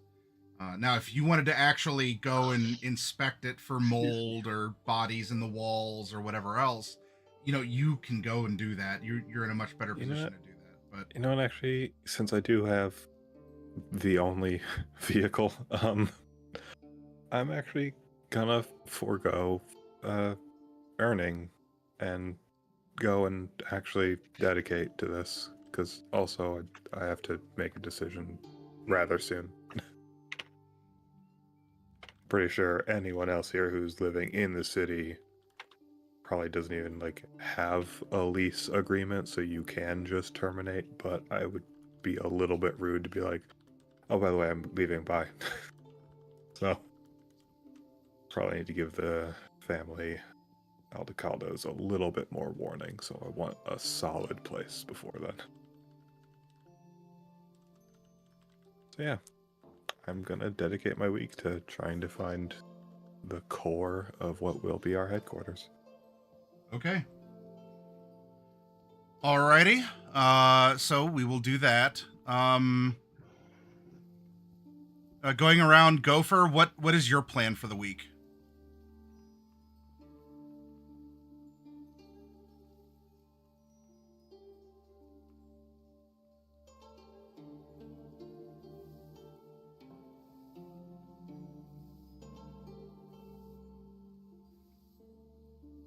Oh no, we do also have an appointment tomorrow with Mikhail. Yeah. If we wanted to do that. I think Well, that's technically the we are doing that, and then Yeah. he also wants to know what we're doing for the week.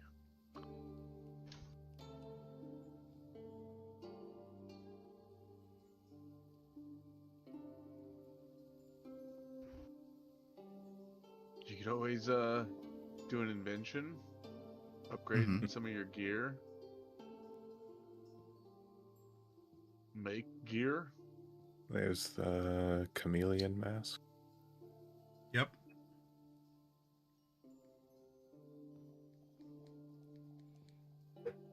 Because that would take a week to fix.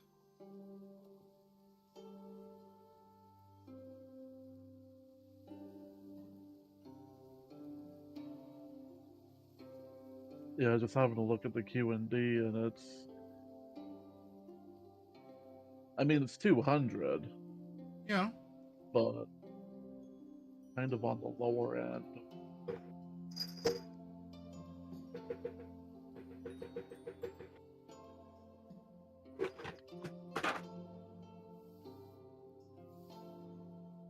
There's always for me taking up that job with the corp job, the day job, as it were. That's true. Those windows for both of you close at the end of the month.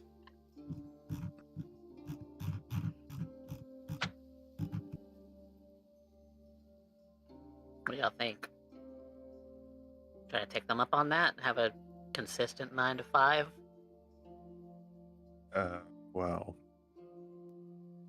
You'd be very lucky if it was just a 9 to 5.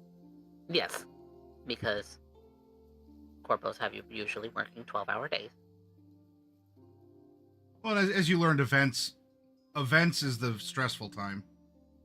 Mhm. Yeah. Still. I mean, if you're asking me, the player, money is money.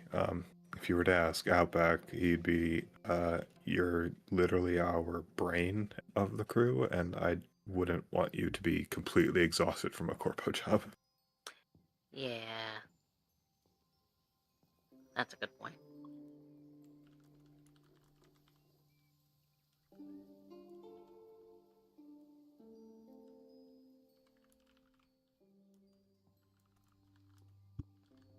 Sure, there'll probably be other opportunities for this kind of stuff. Well, there's also the Kang Tao tests for smart Yeah. weapons. That'd probably be something like Yumi and Kiri. I guess Outback too, because testing them with vehicles.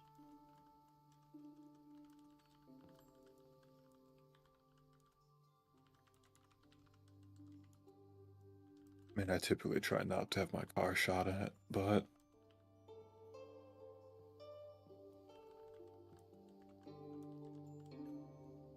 I suppose it depends on what they're willing to cover for that stuff. Alright, King Tao. Yeah. People needed Yeah. for testing smart weapons. And potentially dodging said smart weapons. Well, if any of the three of us can dodge bullets, it's me. Yeah. If I was in my prime, we'd be having a different conversation about that total. To be fair, if I was in my prime,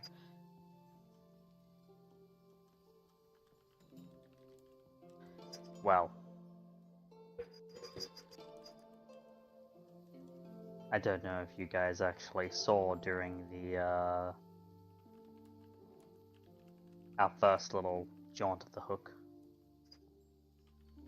but I did build my model based off of my more prime appearance.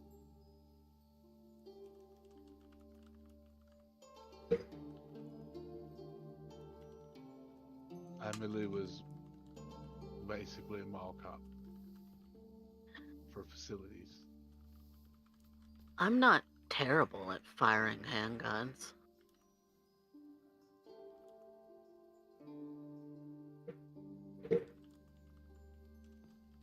Firing handguns is like kind of my job.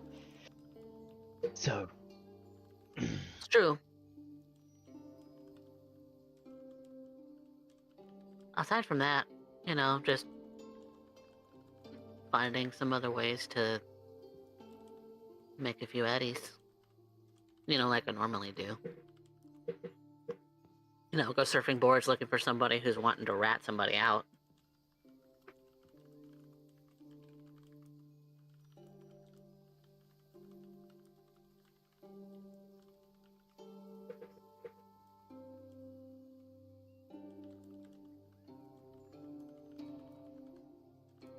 So yeah, I think I'm gonna do that. Just kind of stick to the usual stuff.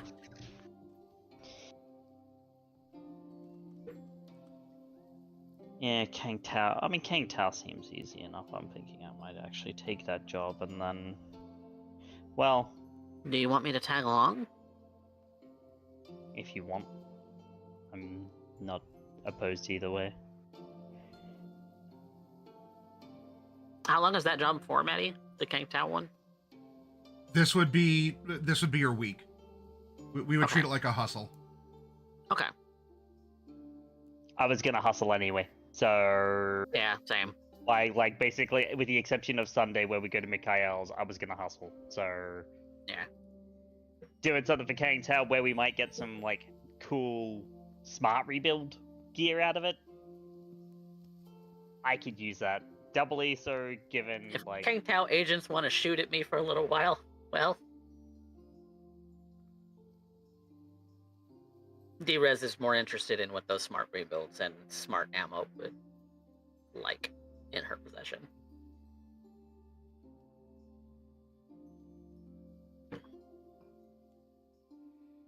Okay, They could so probably use, Kiri and an Drez extra want to go to pair of eyes. Kang Tao.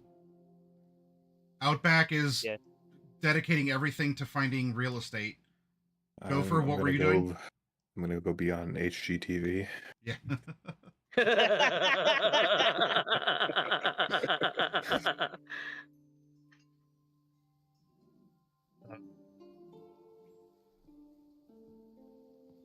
Because I've kind of been like I know I've mentioned doing smart rebuilds, so I think if the ladies will let me tag along, probably do King Tao as well. of course.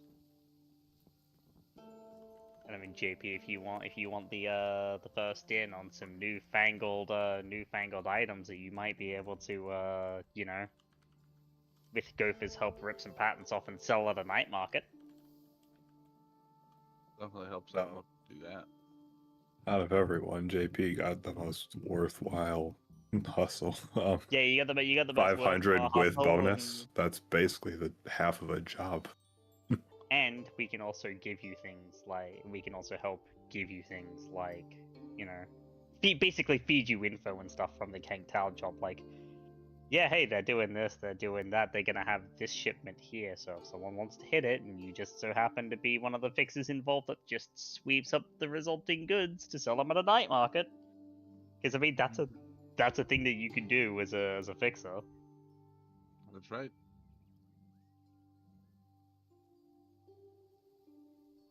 I am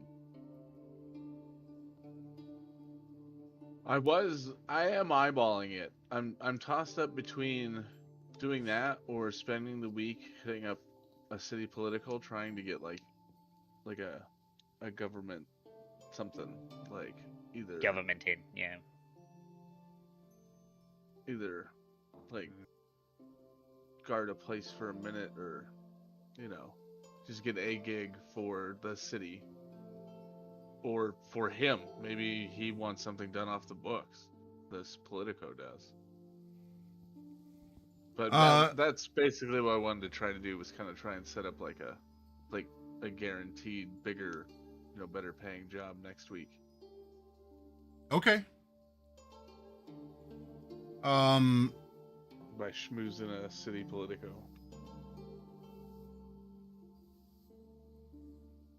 This up and coming Politico named Lucius Rhine.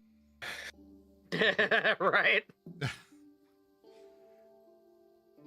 All right, so you wanna commit to find a bigger job next week and not really do a job this week, right? Right. Okay. All right. All right. So JP and Outback are eschewing income for action, and then the other three want to go to Kang Tao for the week and see what they have to offer. Yep. Correct? Yep. All right. Yep. Very good. All right. Then we are we're locked in for the coming week. So that will be this week here of January 27th through February 2nd.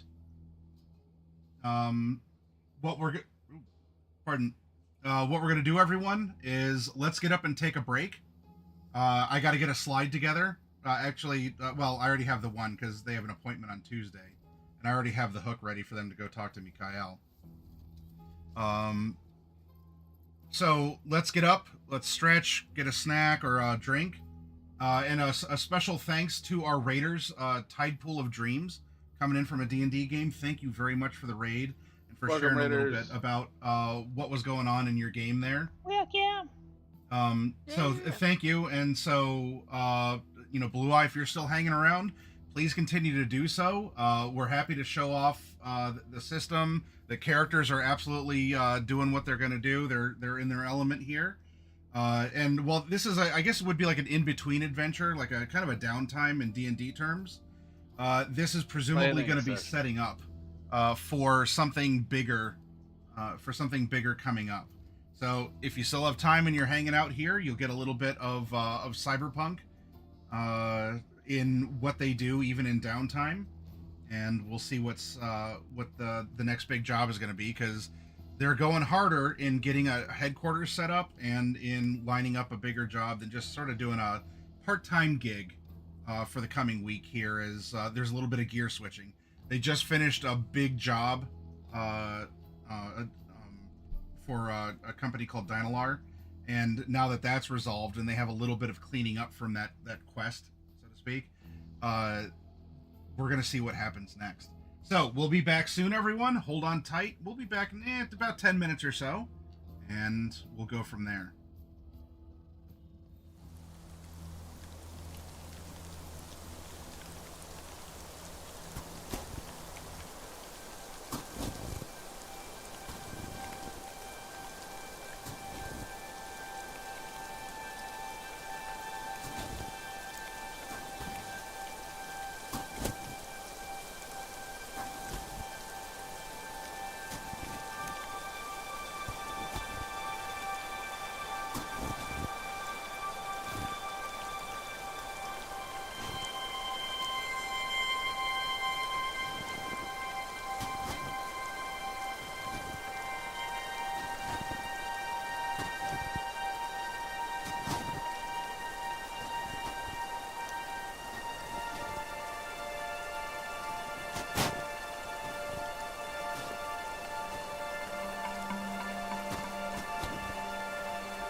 All right, microphone, background music. Let's go back to our scene.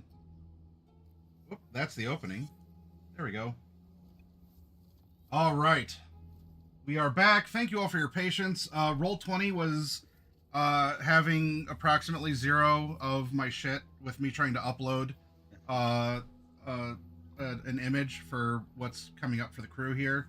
And I tried, I looked stuff up, and I said, you know what? I'm just going to restart it because Roll20 will just randomly do that, or it'll derp out on the music. Like sometimes it'll just stop playing music at all. So you know what? Sometimes you just got to reset it. And speaking of tech talk, there was behind the scenes tech talk about a battery backup and other things. But anyway, let's get to it here because it is 11:44, and I want to make sure that we can get that we at least get through this week, and then hopefully be in a position to decide what would be the next step on the results of what happened over the course of this week. All right. So for anyone who might have just come in during the break, the crew is visited by a cat. Hi, ma'am. I need I know. I start talking again, and you just got to be on camera. All right. So the crew is split in so much that Drez, Gopher, and Kiri are going to they're going to take up a solicitation in the scream sheets from Kang Tao regarding some testing of smart weapons. That's been an ongoing thing. Like it's just sort of been an open invitation for people to follow up on it and see if they're capable of doing this sort of research, because not everyone is. You got to be a little special. And then JP Lisa and pointed your camera away from you, by the way. oh geez, yep, she rubbed on it, and there we go. All right. Well, I have a lovely corner, don't I? See over there? Yep. Very nice. Yeah, Mhm. lovely corner. There we go. Hi, ma'am. All right. Yep, I know Hi, you. Nisa. So that is what we're going. That is what we're going to be doing, and we can start with.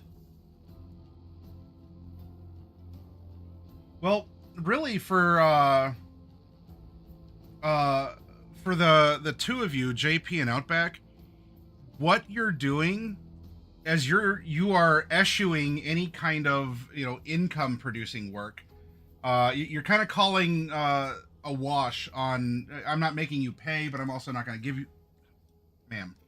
I'm also not going to, ma'am.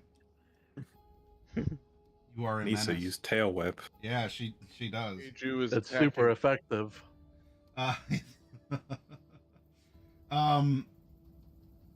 So what you two are doing is going to lead to I guess more just tangible results because you're dedicating to it, you're making it your job. So there's no real I guess dice rolls involved with this. Now if there's something in particular each of you may want to bring up, you can, and we'll prioritize it before I do a scene involving the other three. But JP, I mean, spoilers, I have something that comes up over the course of the week besides the media contact, because you were kind of dedicating to that. And if there's anything in particular you want to ask about, also Outback regarding properties.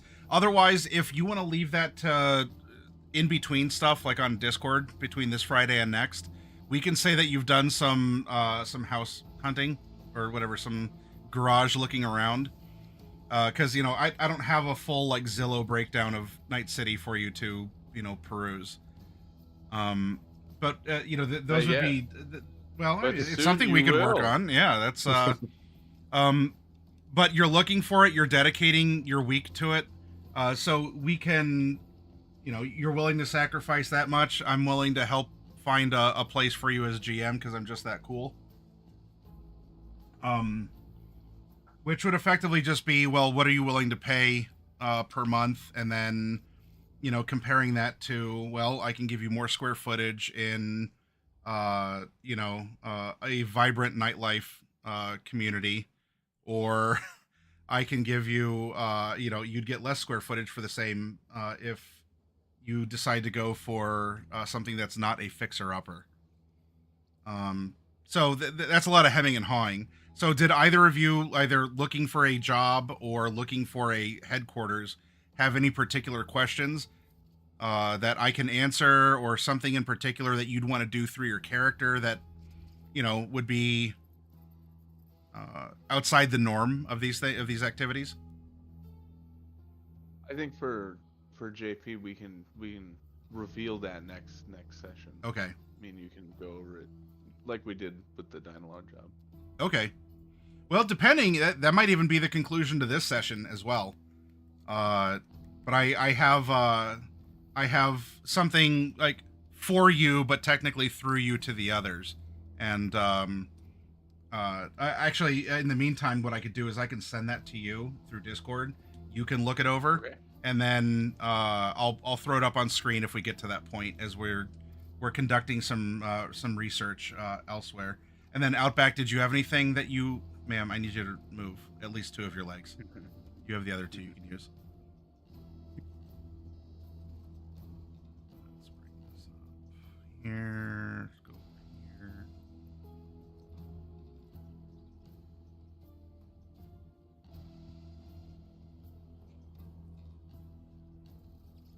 Yep, jump down. Thank you. Bye.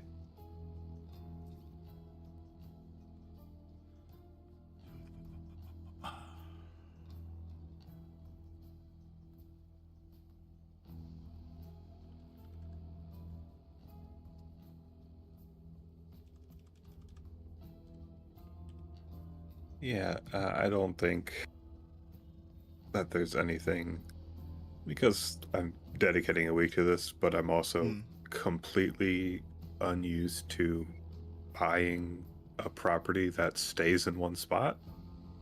I think those 2 things sort of cancel each other out. So. That's Okay. fine. If So and half the listings we get back are just motorhomes. Got it. yeah, He's trying to do his best to make sure that it's not obviously a scam, yeah, and that it won't fall down to 1 gunshot. yeah. Yeah. You're putting the quality, like I'm certainly willing to concede any sort of like tiebreakers in consideration of something would be in your favor, because you're putting in the work there.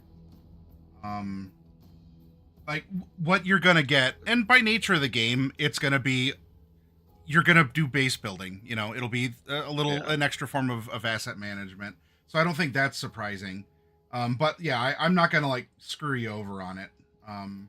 But if there's something that comes up through roleplay or whatever, just sort of like, oh well, I don't know, would I have known this? I'm willing to give you the benefit of the doubt in a lot of things. Like there may still be a surprise. That would be a fun thing for a random adventure. Is, oh man, that you're actually doing the fixing upping, and something fell out of the wall that wasn't a corpse, and what do you do with it? That. So there's always room for that sort of a thing to happen.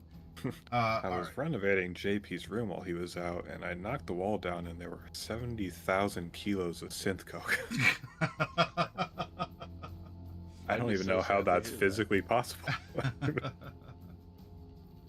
Be so sad to hear that. He just needed every last ounce of that booger sugar.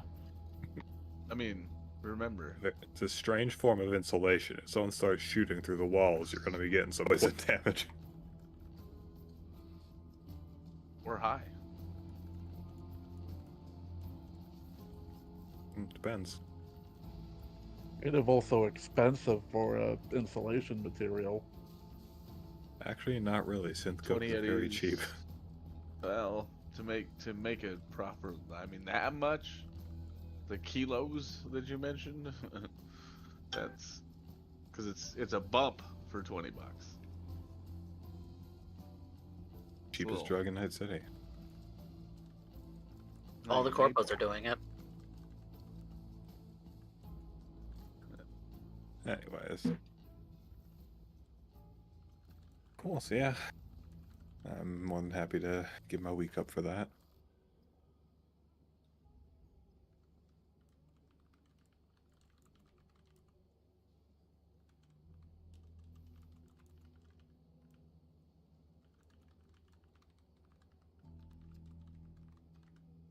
All right. So Night Mage, I passed the notes on to you for you to consider.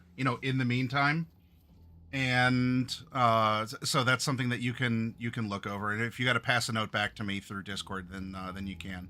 All right. So all right, team 1, 2, 3 split. You all give each other good games, and promise to I'll have my agent call your agent. So then we're now actually at Sunday, the beginning of the week, and for the three of you who want to work at Kang Tao, following through on things, and I guess the one who'd have the easiest time and would be the... Hi, yes, you can jump. Who would be the direct candidate for smart weapons would be Drez. Plus, following the barcode or the QR code and such, doing a little bit of investigating. That would be her. And so, Drez, you get a hold. You get a hold of someone there, and the contact that you would be meeting is someone who goes by the name Adjudicator Lin. And what you can do is on Monday, you can meet Adjudicator Lin at a location, and if you wish to bring others for the test, then you may. She will then talk to you about the job and see if you and or the others are a right fit for it, and if you are also up for the type of work she's offering, and from there you will proceed. Okay. Good deal. The tone, and you don't need to roll a human perception for this. The way that she is coming across is very procedural. And so the way that I'm phrasing this should be taken as that, and not like she's withholding information.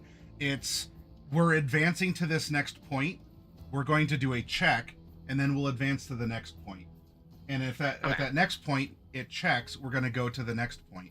So maybe in a way there might be, it's not coming across quite the same as doing like a dive, like a net dive, but there's a similar methodology.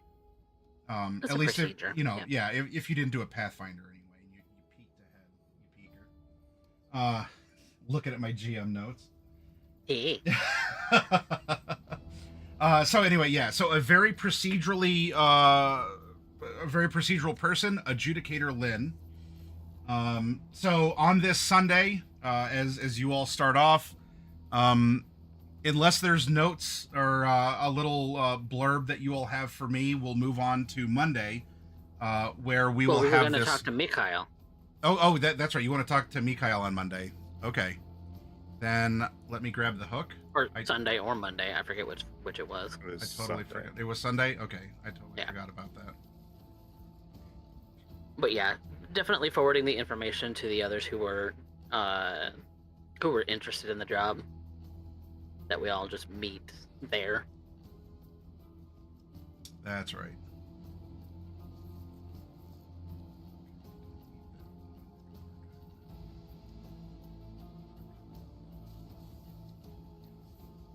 All right, so yeah, I'm sorry.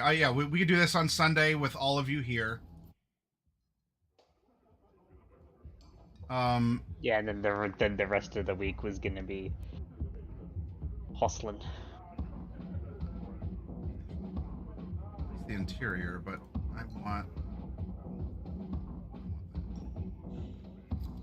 All right, now for anyone in the audience, if you were not here for the original introduction to the Hook. The Hook is a swanky, very nice brain dance parlor. It is it's not upscale in so much that it only caters to the rich. The prices are reasonable for where it's located and what it offers. It would be it would still be an indulgence to go there, but it's not exclusive. And the place is well maintained when it's not being broken into by a literal bunch of bozos. That was the problem that it had last time. But otherwise, you know, families will come out here. This place doesn't have a reputation for being an XBD, an extreme braindance vendor, you know, film location. Everything seems to be on the up and up. And in fact, the owner, Mikael, he likes being an innovator. And so why this place is called The Hook is that there are many hooks to which these custom haptic feedback suits are attached. And so while you are getting a standard brain dance on all the latest equipment, you also are getting organic feedback from what's happening. Now, if you're just sitting there watching a silent film, you're not going to be a human rumble pack. You know, but if you're there and, what was the famous black and white stunt? Was it Buster Keaton who stood in front of the house and the window, like, just went over him when the front of the house fell? Well, anyway, if any of you are classic film buffs, you know, in that case, then yes, you would feel like the rumble and like the little fans in the collar would activate to do the of the dust, right? So he wants you to have this blended organic and, you know, meat space and cyberspace experience through the brain dances. That's where he likes innovating, and he's invented a bunch of extra custom suits, and that is why the crew is coming to talk to him. So coming back here, The Hook, it's been a month. It was Buster Keaton. Ah, good. So there we go. My obscure knowledge came in handy here. So they're welcomed by someone behind the counter at the front door. I mean, you all can drop your credentials easy enough. Although I guess I won't just run that over. When asked, you know, who you are and why you're here, what are you going to tell the attendant? Well, whatever names we went by when we got here the first time. Yeah. Which is, for me, That Jacob. Yep, that Mikael is expecting us, really. All right, I'll send the message along. Her eyes turn blue for a moment. Understood. Yes. 5, yeah. Uh-huh. Yeah. Got it. Her eyes return to normal.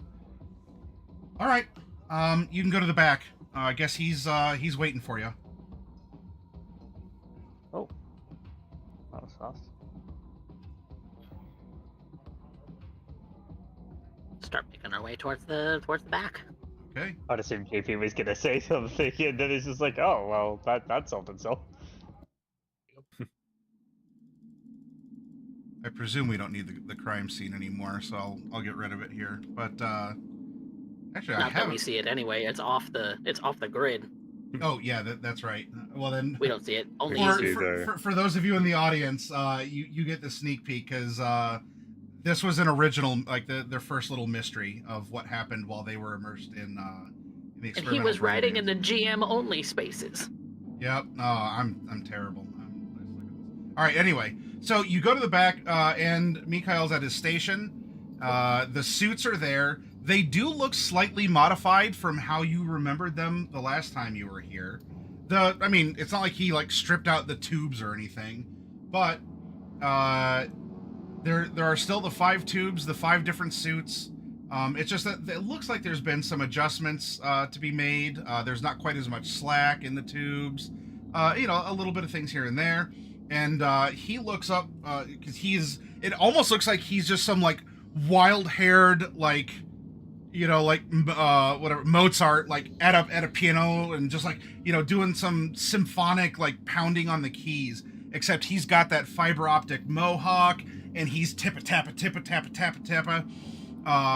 he still has that wild energy. He has his energy back after coming home from the hospital. He is wearing that loud like Hawaiian shirt, and he looks up in the middle of whatever he's doing. I mean, if it's frantic coding or I don't know, he's playing a video game, but whatever it is, he stops because he looks up, and as he sees you, he stands up. He's got like the tank top on under the Hawaiian shirt. And, it's good to see you. I presume that you had come to your senses and we're here to talk about the job, yes? Yes. Excellent. Then please step forward. Allow me to pull up a chair for you. And with a very dramatic flair, he finger pointed out and up, and then you hear like a click-a-clack on a keyboard. And they're not quite chairs, but he seems very proud of himself. That little like raised like little pedestals kind of come up out of the ground in front of his desk. Not just chairs. In the floor. That are also good for deflecting bullets too. If I need to hide behind something, 2 for 1. Look, I adapt. I take feedback, huh? All right, have a seat. Aside from the last time, how often do you get shot at your desk? That was the first time that this happened. Well, so these are new.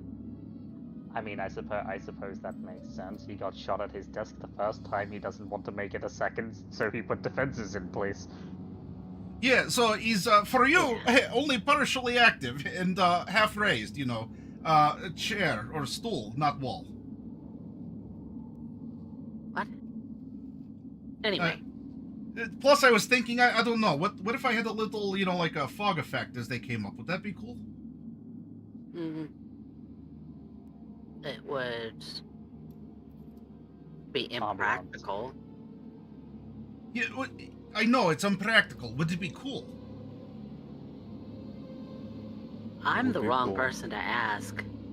Well, then there's 4 others. Would you think it's cool if you walked up and I said, "Hey, let me pull up a chair for you"? Haha, get it? And the smoke came up, and then there's a stool.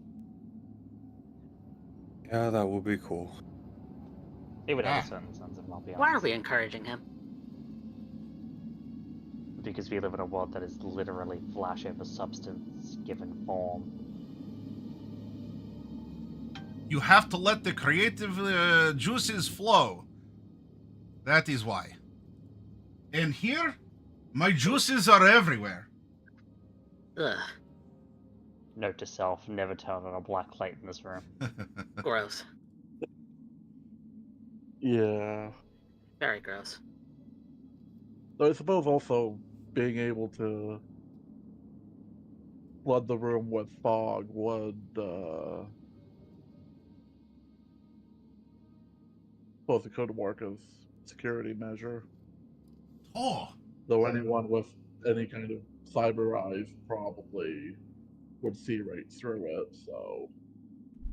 well, damn. I didn't even think of that part. I just made the wall that came up from the floor that could turn into chairs. That's your approach is actually a lot more practical. But there's always more time to fidget and fix. That's I presume why you're here. You've taken me up on my interest in you. With a caveat. I'm not one for fish eggs, but sure, offer. Well, if we're going to be working with you for the foreseeable future, Ah, a little bit of time out of, our month-to-month, endeavors is not a bad gig. The only issue that I foresee that I don't want to have happen again, as I'm sure that you are a man of, let's not repeat this, I want to go through your security measures to make sure that there's backups to backups when it comes to ejecting us from pods. oh, sure. Yeah, that was part of the. You probably can't see it just by looking at them. It's all things that would be in review. You're here to, help stress test me. Hopefully with less stress on you. I didn't like being locked in a suit Mm-hmm. in a pod Mm-hmm. that could fill with water at any time Mm-hmm. without, being able to safely jack us out Mm-hmm. at any moment. Well, I'm glad you're here to think of these things. Otherwise, I may not have. The fact that you didn't think about them prior to this was a bit of a misstep on your part. I'm an inventor. I invent things. I don't follow a guide. They're not all gonna be. You're gonna have some misses. They're not all gonna be gems. So, prior to all of us going into those pods again, I am going to double check and triple check that we're all going to be safe as a part of this. Yeah, So- that's why I wanted all 5 of you. That's why it's kind of an all or nothing. You see, you go in and you look at the program. You go for here. He looks at the physical stuff, and the others get to lend their advice and input outside or inside of whatever the next test I have for you would be. And this is even before I plug in to one of those pods. Sure. Then yeah, otherwise, before we all, get in, if that's if that's amenable to you, then I think we all are on board. On my back. Yeah, I'm on board.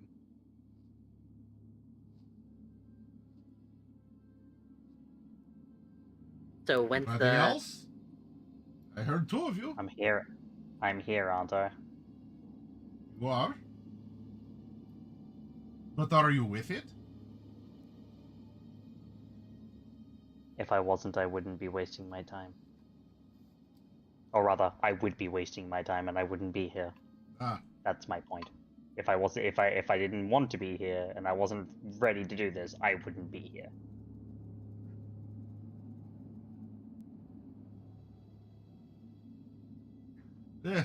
Cold as always, Kitty. I'm sure if I turned up the humidity here, you could produce the fog from how chilly you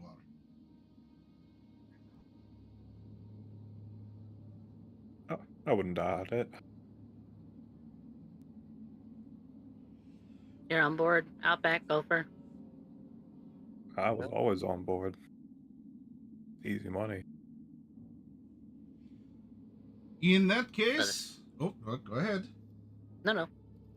In that case, if you are fine helping me test, this is experimenting. This is nothing. You want some big company, oh, it has to be safe and comfortable and all that. Go talk to Segatari. Go talk to Encom. They're not me. They'll never will be. They will never Speaking be. of which, they're developing something similar. Did you know that? I Encom. heard. Yes. A little bird told me who was inside of the convention center. The Encom hired individuals are probably who broke in through your roof. If I was a betting woman.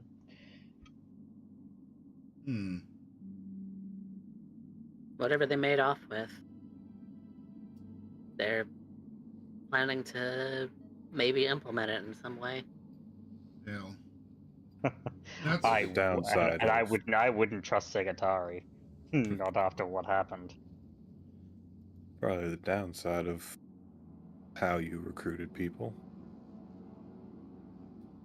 If I were to be worried about technology, it would be their digitization process. I find it to be a lot more risky than anything that I could whip up here with tubes and water and, here you see what you're getting, and even getting into or with your help, better getting out of, Direz. I am not here to try to scan your soul. I am here to help you have a fun time. and to make you feel water when you're wet, and to give you the sweet smell of freshly baked bread when you walk by some anime cafe or something. I'm not here to make you go vroom vroom up light walls and to possibly, damage your very inner self and core. I already broke their game. Well, if it was in Yeah, fact income that came in, then anything they would have gotten, it could have helped them, but maybe not in the way that they would want.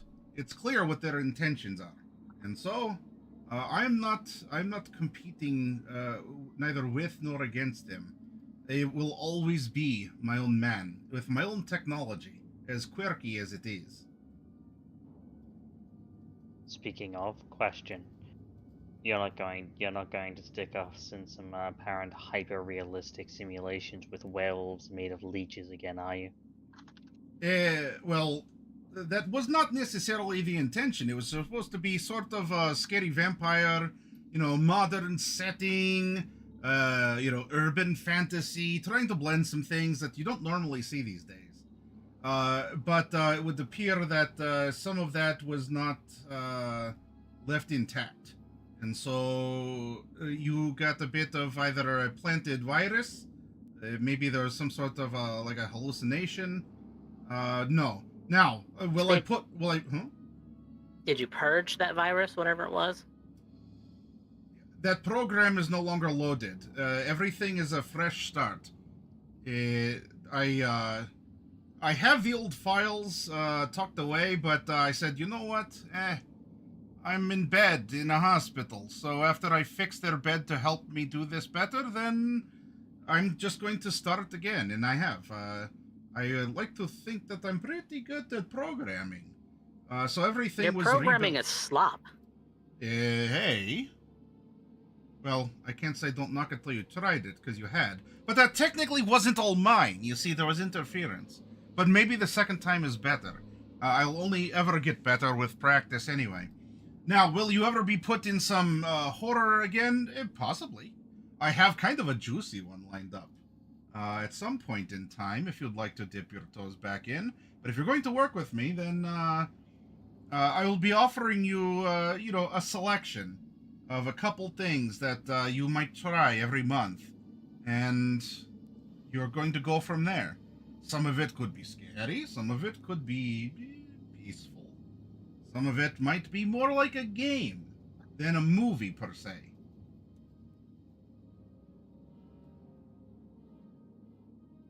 I want to offer a variety because you're going to help me test every aspect of this. And if this thing ends up going to market, then what? Why would I take it to market? This is my market. The hook is my market. I only want the hook to have my stuff. Well, you're going to have, your usual clients, of course, but then there's going to be clients who, I don't know, want to put your rig through something else. They brought their own movie sort of shit. Oh, I mean, maybe as a next step, if someone wants to do something that they want instead of what I'm prepared to offer. But I'm not at that point yet. If people want this, then when it's ready, they'll take what I give them. I've done a good job to build this place, and it's the only place like it in town. Believe me, I look. He wants to be the first and only stop, which I think is more than fair from a business point of view. Wouldn't you agree, JB? Hmm.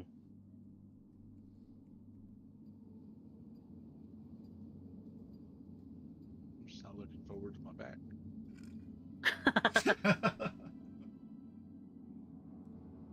I'll refer you to a masseuse that I know. Very, very well then. If this is fine, then we can make plans for you to come and do the testing.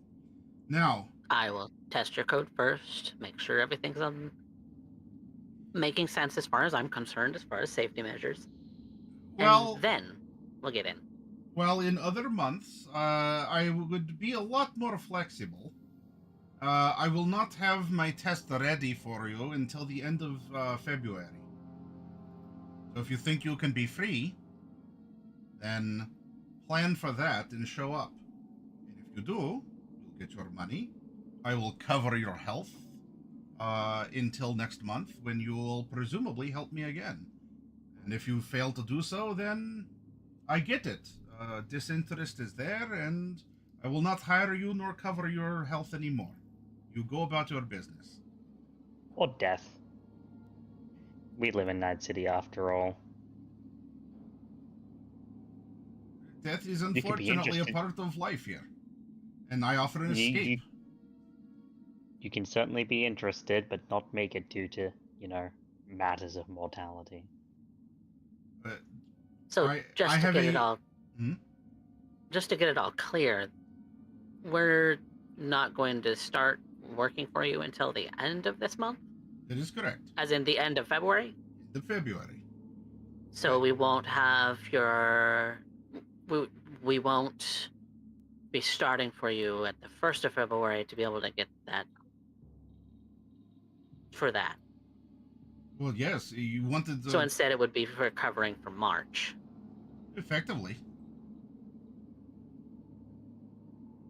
I think that's fine. Especially have if you problems want to with that. check everything. Everything could be ready to go, but it might not be in a state that you'd want to go in. And the whole point Well, is, I want you in there.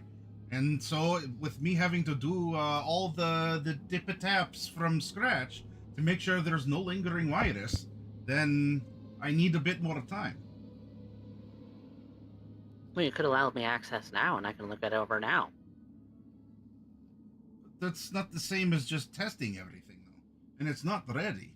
Well, not totally ready yet. It's not ready for me to even look at. Not in the current state, no. To be Do fair, you we want did help? We did drop this on him. No help Well, is he's been needed. expecting us for like a month now to come and tell him that we want to come and do this.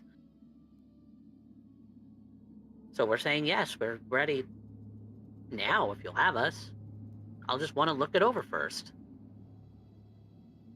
Then the last week of the month, you come in, and I'll work with you.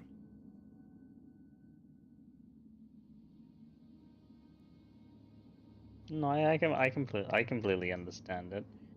Our intent to work this month, well, for him, this month was pretty, what's the word I'm looking for? Off the cuff. Frankly, you should be happy that I'm even willing to work with you all at all, especially after what she said to me in the hospital. And he points to Kiri. I may have been out of line, but I was not incorrect.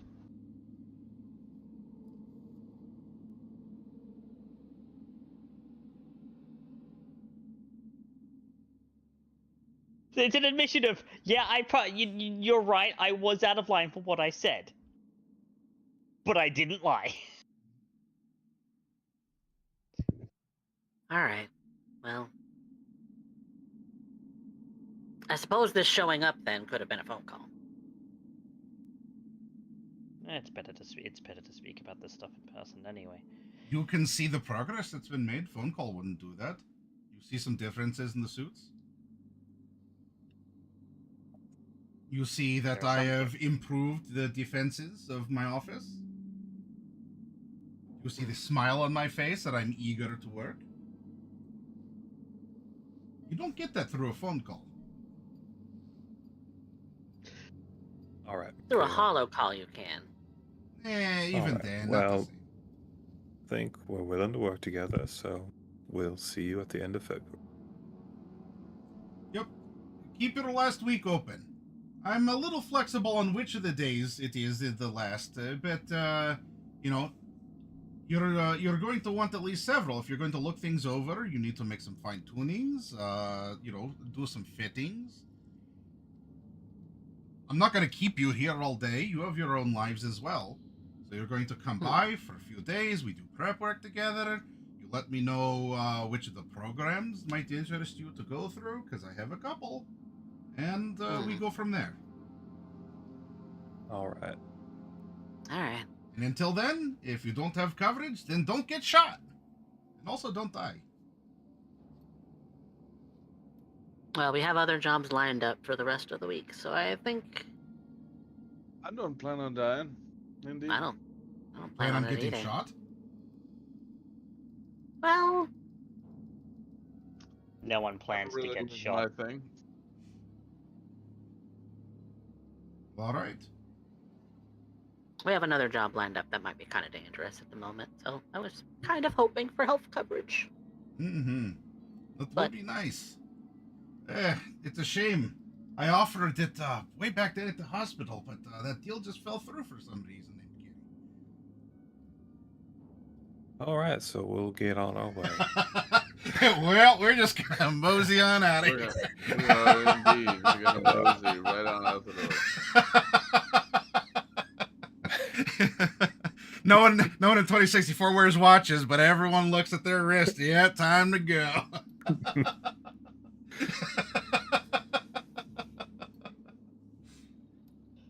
Kiri is not sorry, and she's never gonna be sorry. And she simply just gives him a nod, pivots on her heel, and You get out to the car. I'm like, I appreciate that you have morals, T-Rez, and that you don't, Kiri, but could you maybe not fuck with clients? What did I do?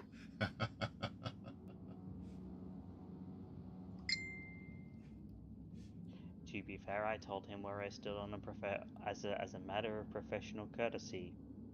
He decided to question me. I gave him the answers he was looking for. As I said, I was out of line, sure, but I was not incorrect. I still have no idea what it is I did that you think I messed up there. To be fair, Maybe just don't complain about the client having their own time frame that they need to work with.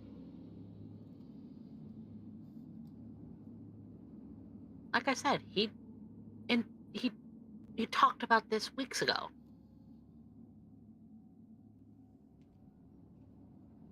We And he wasn't made sure we him would wait a long time to give him an answer. And I think turnabout is fair in this case. I'm inclined February to is the agree. shortest month. It's fine. Just to clarify, we are still on for this. Yes. Yes, just at the end of the month. The upcoming month.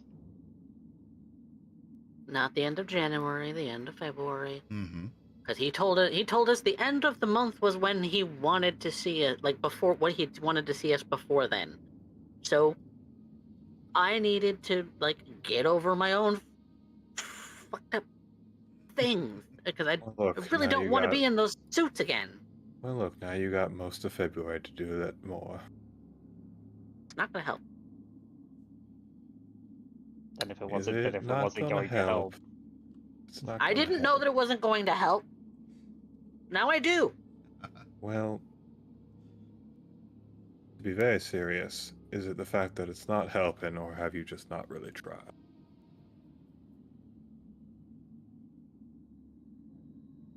yeah. Even Kiri's like,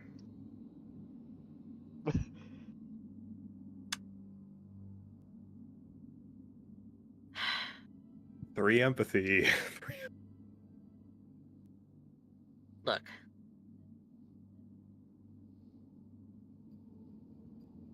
Whatever it is I've got going on in my head, you don't have to worry about. As long as what's going on in people's heads isn't getting in the way of what's going into my pocket, you can go and kill, murder, and blackmail whoever you want. I'm just talking about having a little bit of claustrophobia. it's a little bit more than a little bit. It's only a little bit. Mind you, Kiri with those Kiri just suits, kind of who wouldn't?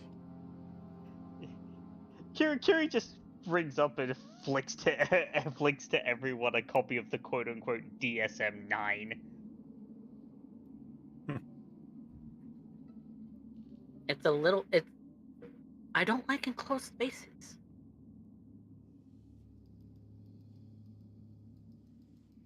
That's not all that it is, though. Not to mention your claustrophobia is actually quite severe. Not acutely severe, but severe.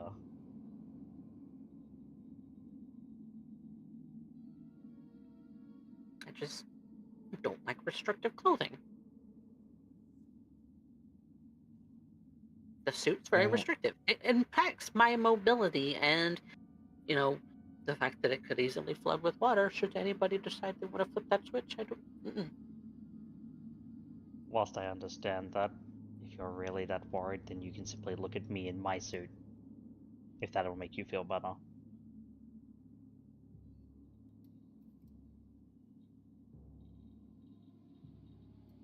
Maybe. That's what I thought. It might help a little. Kiri just slow turns and just goes a little. Uh-huh. You're getting the look. Like this half-littered. Really? And as you push it, her brow like flicks up in a raise. All right. Well Save then. for your apartment, you two. Yeah.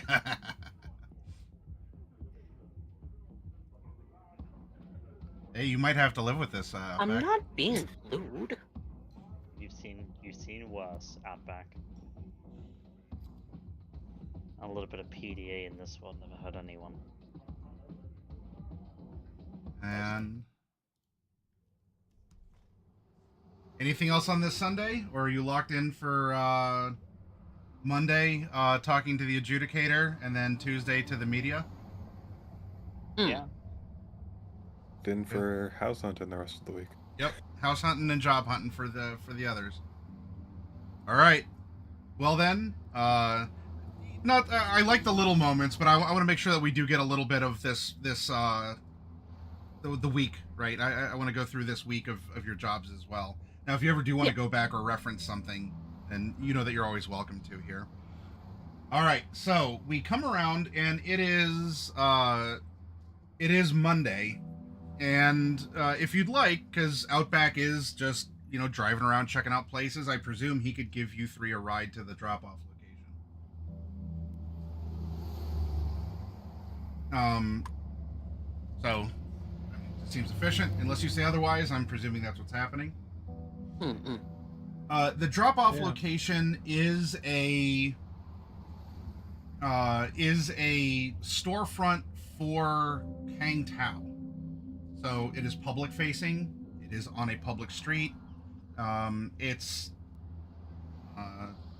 not in some shady part of town. It's rather nice.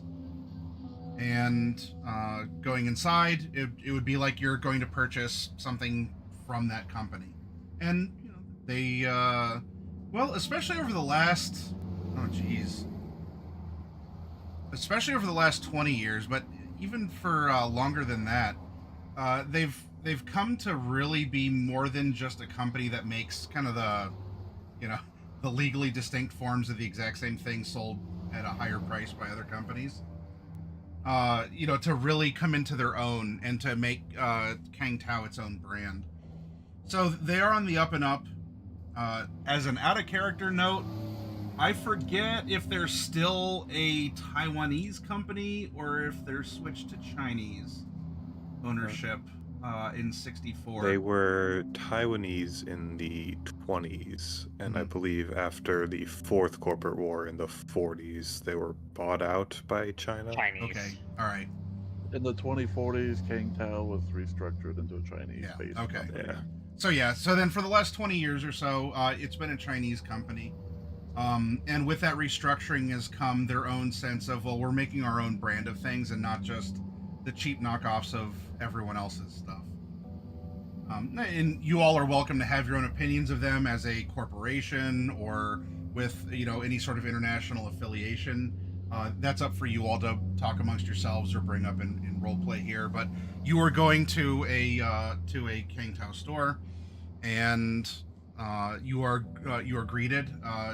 They offer a prime experience so much that in this day and age where the doors can very well open themselves for you. A very nice young man on one side and a young lady on the other, both in uniforms, open the doors for you, and they give you a courteous bow as you enter.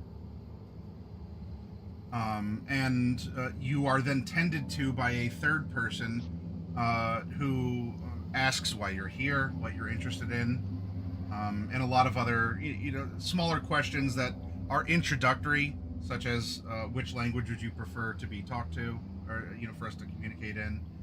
A lot of formality to this initial exchange. And so, what are you telling?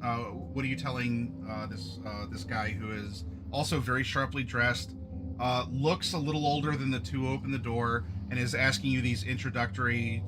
They come across as customary, although it's more like a customized interaction, where you're answering, preferred language, et cetera, et cetera.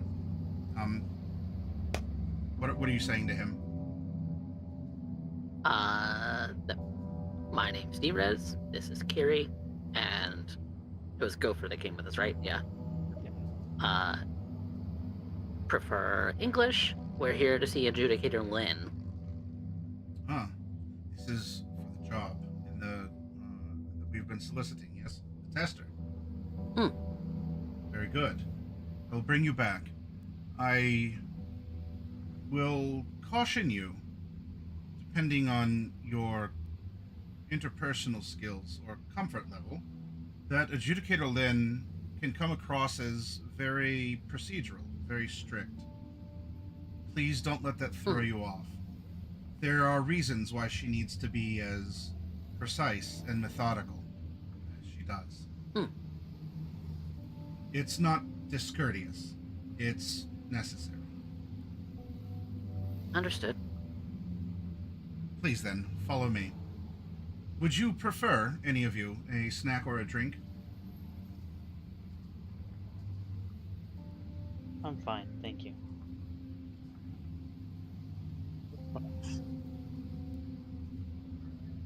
And Miss I'm Divas? fine. Fine? Good. Hmm. Follow me. Walks back, stands in front of the door, places his palm to an area. It doesn't look like any particular, like a pad, a scanner. It looks like any other part of the door, but after he places his palm to it, it opens, and beyond is a rather roomy room. He does not follow you into that room, and standing inside is presumably Adjudicator Lynn. Please, present yourselves to her. I've already sent ahead who you are and what your preference is. There should not be any sort of interruption in your courtesy or service. Just perhaps a change in the delivery given her nature.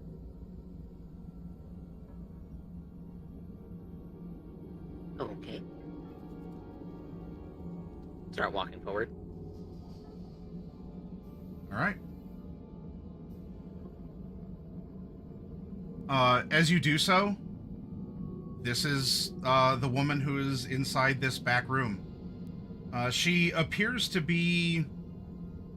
She doesn't look up. She doesn't look up at you, and in fact, she's holding a pad, like a translucent, like you can see through the glass, and as well, she has on some sort of a visor that is also displaying information.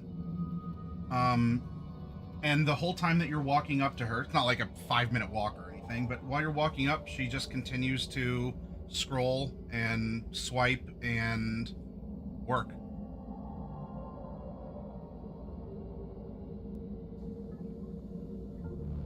I think the last time I saw a visor like that might Dad was using one as a netrunner.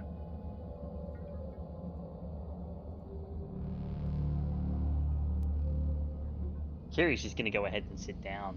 No words need to be said. She will be ready when she is ready. If she's a very procedural woman, then the procedure shall commence. There are no chairs, nor do any come well, up then from the she'll just ground. stand.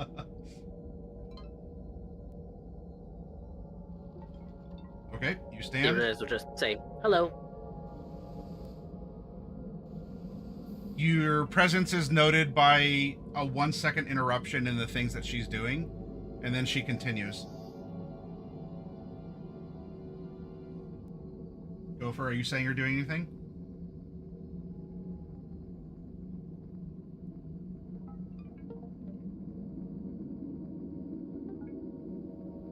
Got the three most socially awkward people in the three most socially awkward / deadened people in the group talking to a Look, brick she has wall. average cool. Oh, Kiri has high cool, but it's empathy. And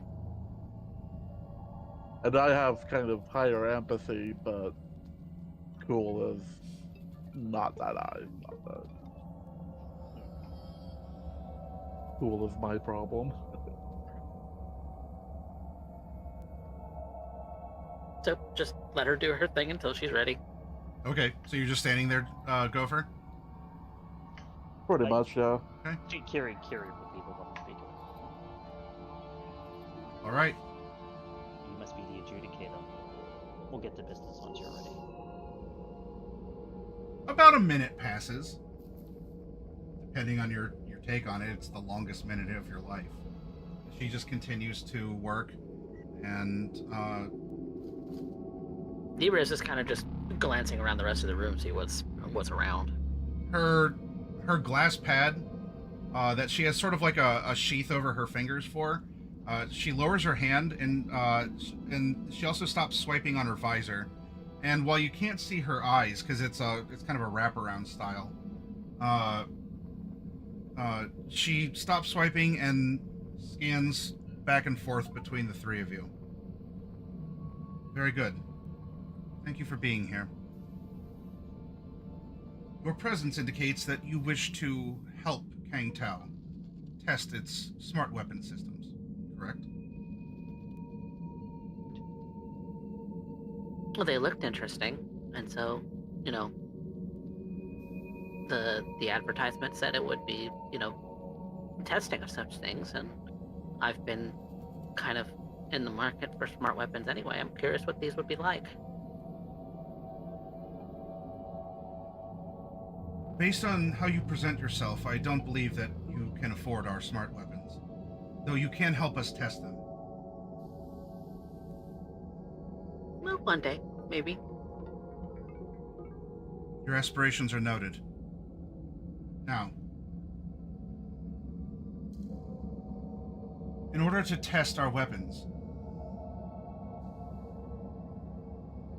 you can do so in a variety of ways, with escalating amounts of danger to yourself.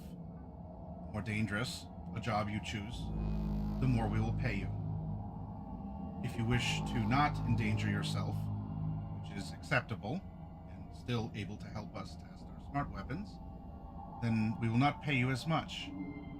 In all instances, we are going to be providing you transportation via a secured, armored, and how would she put this? Shielded bus to our location. For intents and purposes, your location will be hidden from any sort of tracking that you have on yourself, knowing or unknowing. The bus and the test range are large Faraday cages which will block signal transmission. This is in order to help maintain company secrets. While you work with us, we will also be providing you meals. And you'll be paid at the end of your tasks. You may check in via a secured line to anyone you wish after you arrive at our facility and before you leave. If you are unwilling to accept these conditions, then we cannot use you for testing.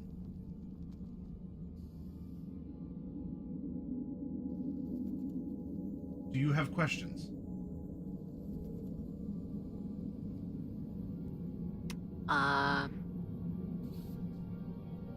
How will that interfere? Will it interfere, I suppose, with,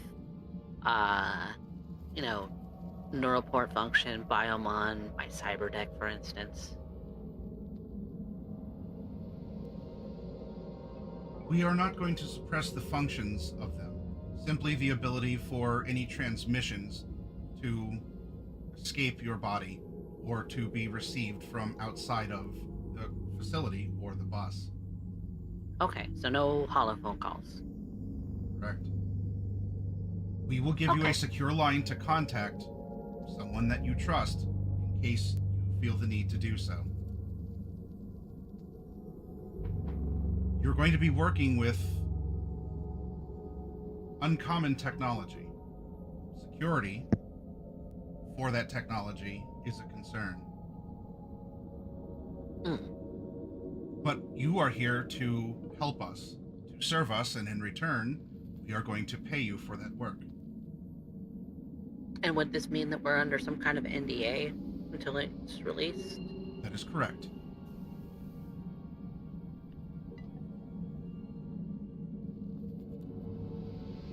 I don't have any issues with that.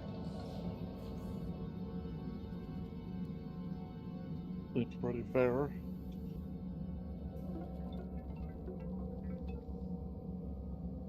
Any issues, Kitty?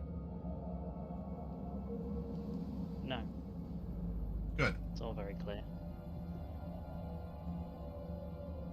Having had our human exchange regarding this job, there is a colder, more procedural form that you're going to have to fill out. This will include your name, your other vital information, and things that we might need to know, especially if we're going to feed you, such as allergic reactions, dietary restrictions. She kind of, again, you're getting like a full procedural list. Like she's going over everything. You're getting, how do you want to be paid in through electronic funds? Do you want cash? Do you want to be paid in bullets? If so, which caliber for which gun? Do you want to be paid in precious metals? Do you want option? Fill in. And when I look her over, does she seem like she's got organic components left, or is she a full Borg? Well, the skin parts of her you can see is most of her face, her hair, and her hand.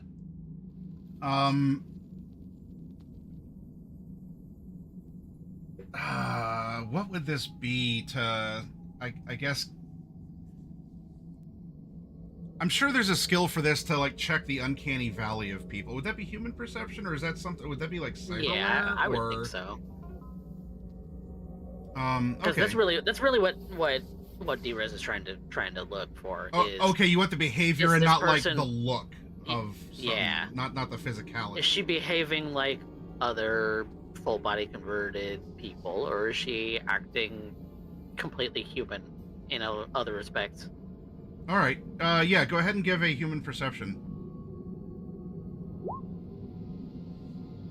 Yeah, could have been better. Okay. She does clearly have cyberware installed. She is carrying herself procedurally.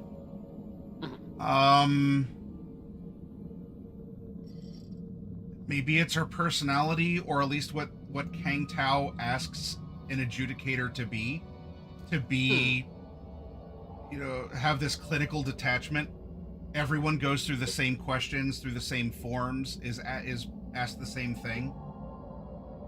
Because how she's repeating things is as if unfortunately, that can go over into the just more of a Reading robotic from a response. checklist. But Yeah. it could be reading from a checklist. She is modified, full Borg. I mean, maybe the good news is nothing is indicating that she's completely, she's like really inhuman. But she is very cold. She's very procedural. She's very data focused and analytic. Okay. Not dissimilar from Kiri. Kiri, by comparison, would be warmer, at least in in her. Maybe to me specifically. Well. So yeah, I guess to your senses and scaled to your biases against Kiri, Lynn is colder. Maybe not less procedural, but the way she conveys herself is a lot more detached and colder than how Kiri does. Okay. It could be, again, it could be corporate, like a broad sense of corporate culture. It could just be, hey, Eastern culture and how you're raised in a broader Eastern culture, or in the Venn diagram where Eastern and corporate culture intersect. And you've seen what it did to Kiri, and you're seeing what it does. You're seeing what it does to this person. But she does seem to be human, just detached. Okay. Fair enough. Just wasn't sure if I was dealing with a robot. An actual robot.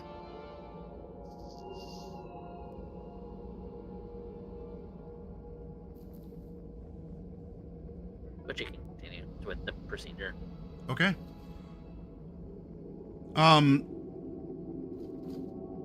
Now for this, you can choose effectively. Do you want a super safe job?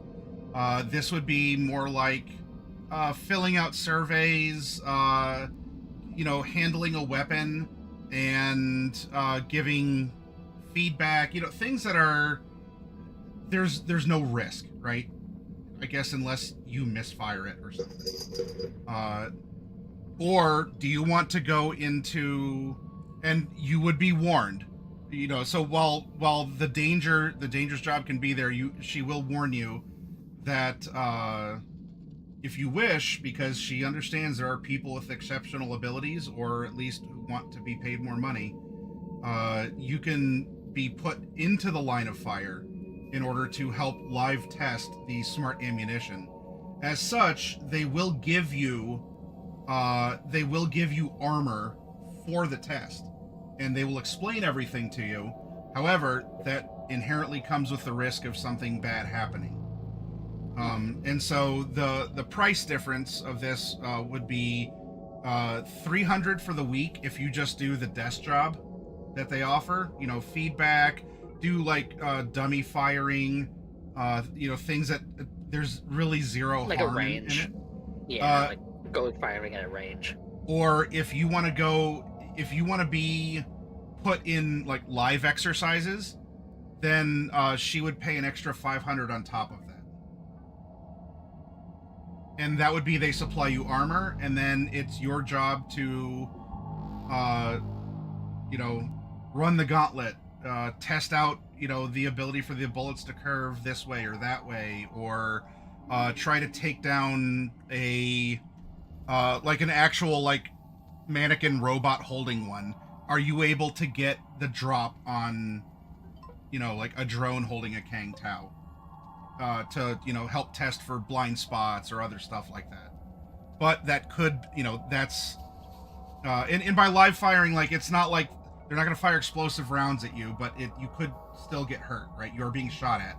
These are rounds that are meant to work. So if you're not comfortable doing it, and she will be upfront with you about this, do not sign up for it, because they don't want your death as much as you don't want your death, presumably. Would we be able to go in as a team, or is this individual?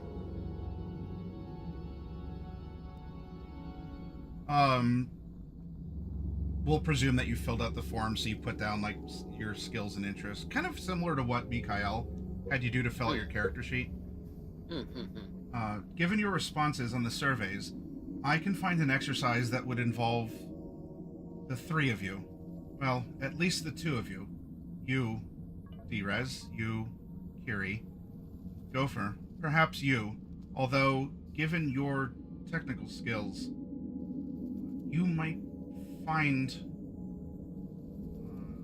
you might be not exactly in front of the barrel for this exercise.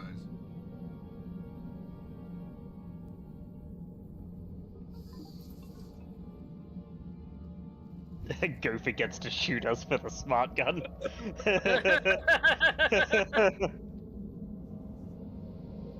Make use of that weapons tech skill.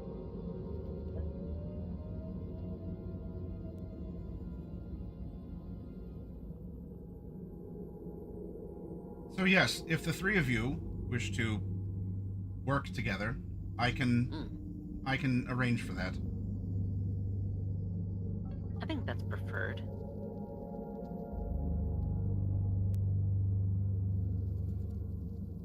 The hand that she has, as you're saying this, she's been now the visor display is still in Chinese. If you can read Chinese, then you can read it. But as you're displaying, I can read a little. As you're answering questions and things, she's inputting data.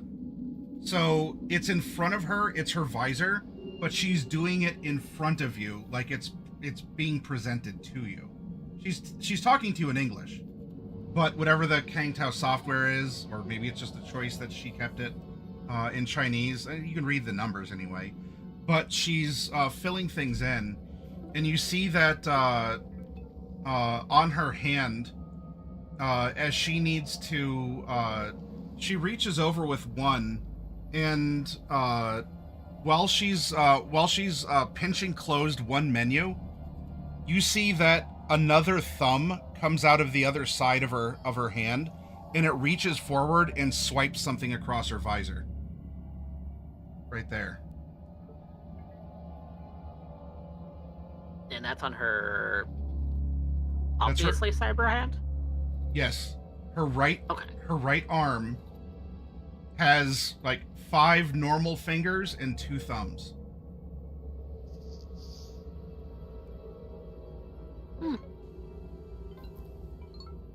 That is interesting and weird. But I'm not going to comment on it. That's rude.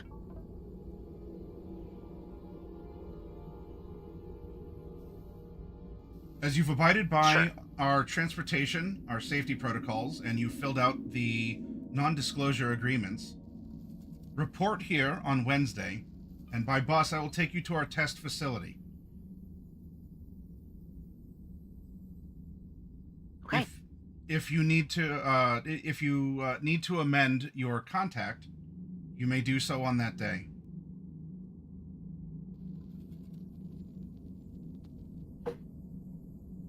Good. Good deal. Yeah, the contact's gonna be JP, because JP's the one with got the contact details for Outback, and he's our communications hub, and all sorts of other things, because he's our fixer. All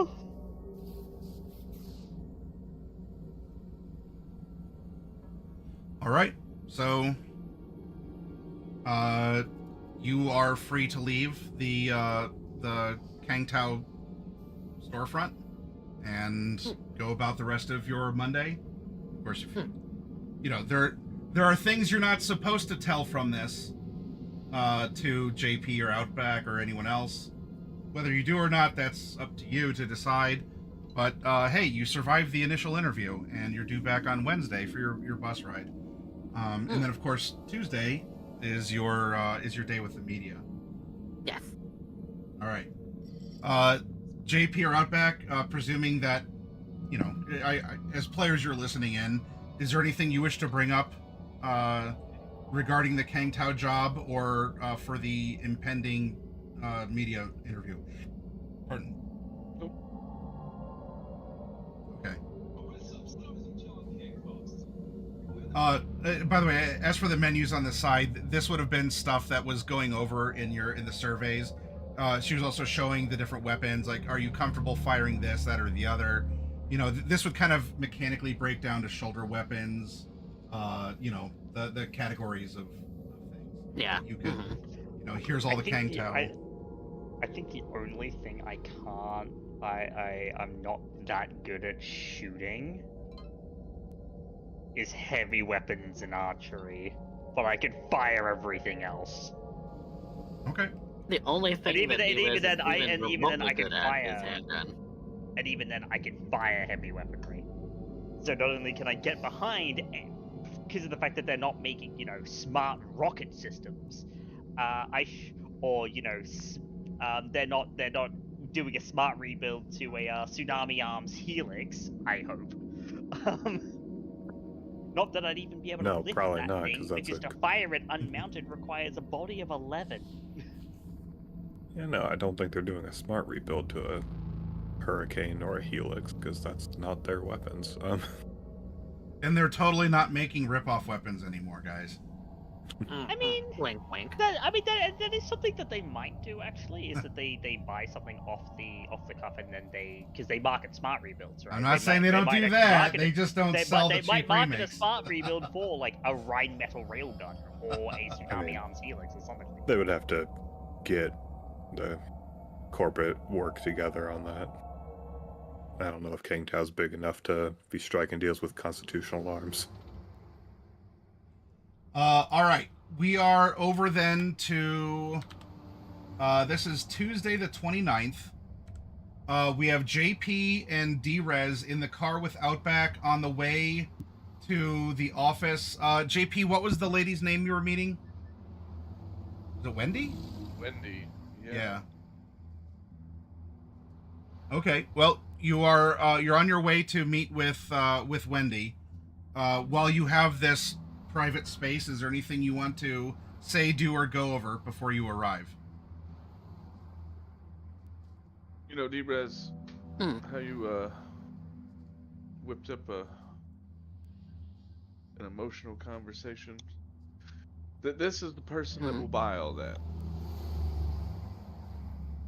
Okay. So, kind of go in with the whole I want to fuck over this corporation.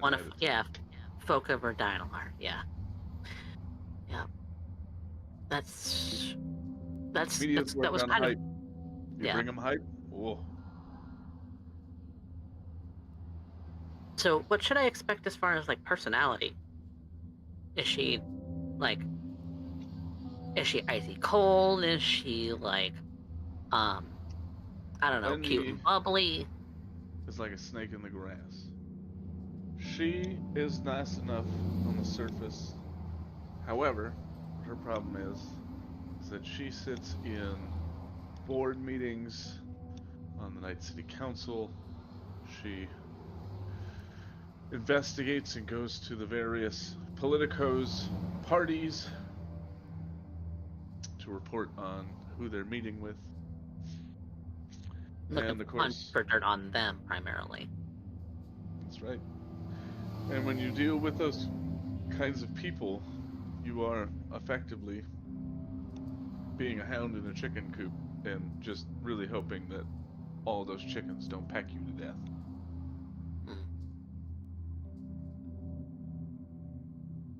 Or call their farmer to come shoot you. I don't want that. No. But she'd be willing to do a piece on, you know, corporate bullshit. I bet you, if you are really interested in things like this, right?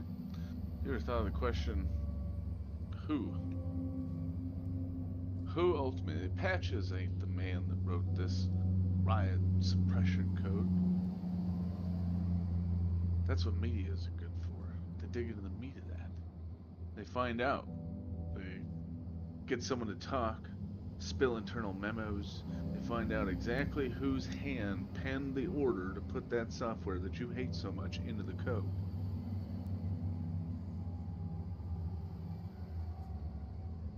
and expose them.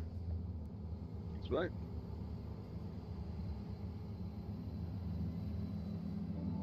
That works for me. And that's why perhaps we don't want to burn Patches just yet.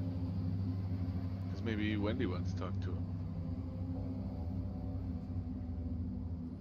Well, like we discussed before, whatever happens after today is, what Dynalar, I can't talk. God damn. Dynalar does.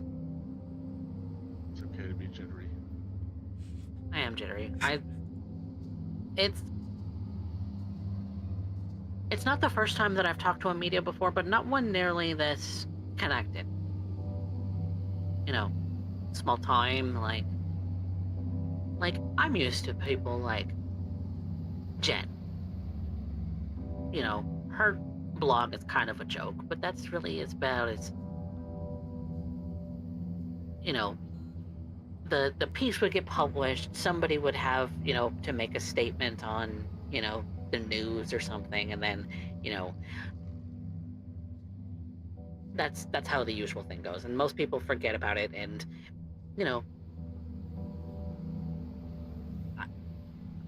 I don't He see the gives result of it after that.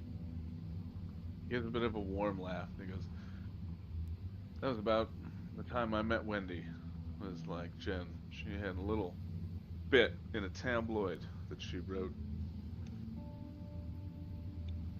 Now she hunts Night City Council members and investors.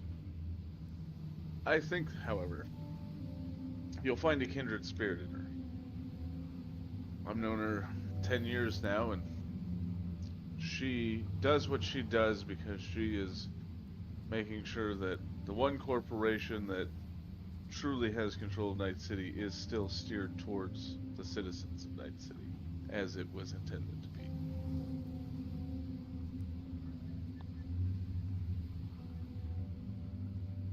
Yeah, going after dirty corpos and her going after dirty politicos, that's two peas in a pod in a way. Sometimes you can draw some links between the two. I do appreciate you setting this up. Oh, of course, mon ami. I will always say that even if I do not agree with someone, it is not up to me to decide that you don't get business done for you.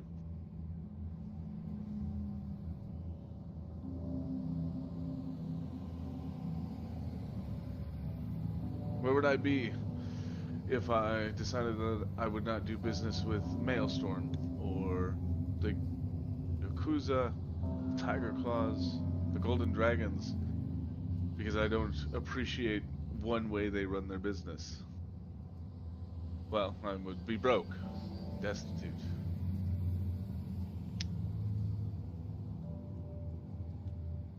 That is also why, at least especially me, I try to ask as little questions as possible. I gather the information that is needed, that is required. And everything else, well, that's the client's business. If I don't know about it, it's a lot easier to sleep at night.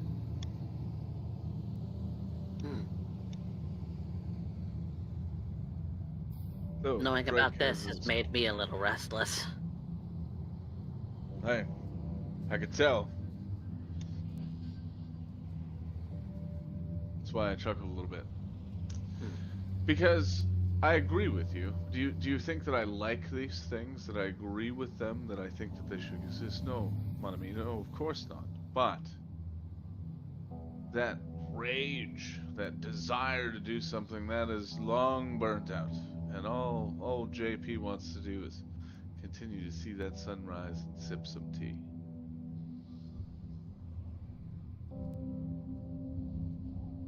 But if that's all, and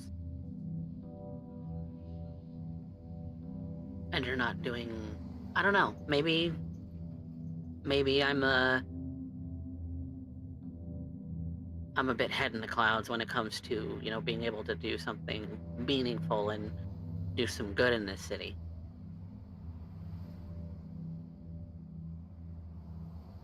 Do you want to know what took it out of me? What's We that? flew down to Brazil, and we were supposed to be delivering humanitarian aid to refugees and natives that had been hit by orbital bombardments.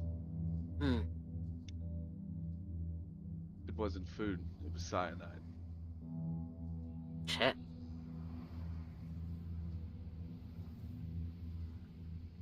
And then Biotechnica swooped up, bought the land.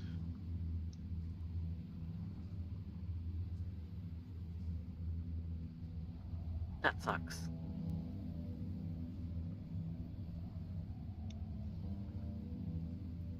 It really does suck.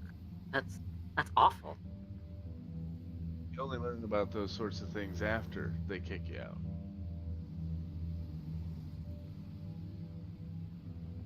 What caused you to get kicked out?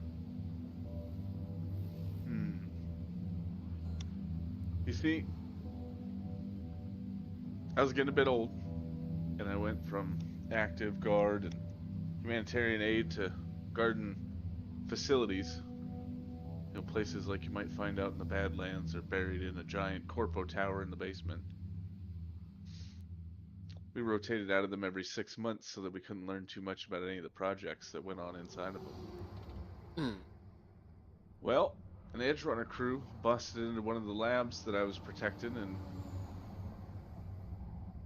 we were fighting them off. And my teammate, my squad mate, ended up putting a few bullets through a really expensive prototype. But when the paperwork was submitted, apparently it was I that destroyed it. Huh. And so, in dereliction of my duty, plus the other things that were stolen underneath my watch by the crew that hit the base, they stripped me of my pension, my position, and my cybernetics. Because somebody framed you. Indeed. Did you ever find out who? My partner. And what did Because you it do? was either his ass or my ass. Oh, well, I limped my ass to Night City, leaned on the Golden Dragons for a little bit of support, set myself up a little bit of talking. I had a fancy suit still, and I knew how to talk to Surprised they people. didn't take that suit from you either. Well, I bought it with my own money, just like Drake.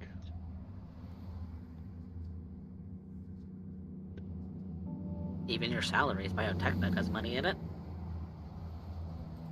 Things are a little different. Corporations still follow policy. I'm sure that. Oh, maybe they didn't think that you could do much with just a suit and an agent. Well, took me 20 years to get where I am now. Almost. It'll be 20 years this summer. Effectively a lifetime for D-Res, huh? Hmm. That's why he was like a little bit chuckling when she said I lived on these streets for 25 years. Yeah. He's like, yeah, I lived on them as a kid, and then I lived on them again as an adult for as long as you've been alive almost. I was grinding my early levels during those same 20 years on the streets. Don't you come Hmm. talking to me about that. Well, if you ever did decide to go looking into whatever happened to your former partner at Biotechnica,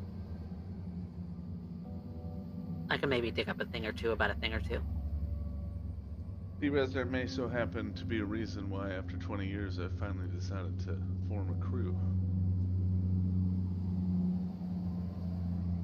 Well, aren't you glad you have the best netrunner in town? Well, no offense, but I wouldn't say you're the best in town.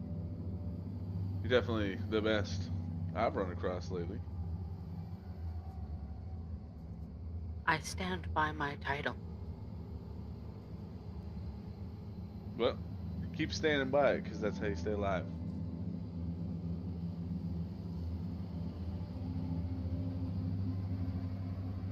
No.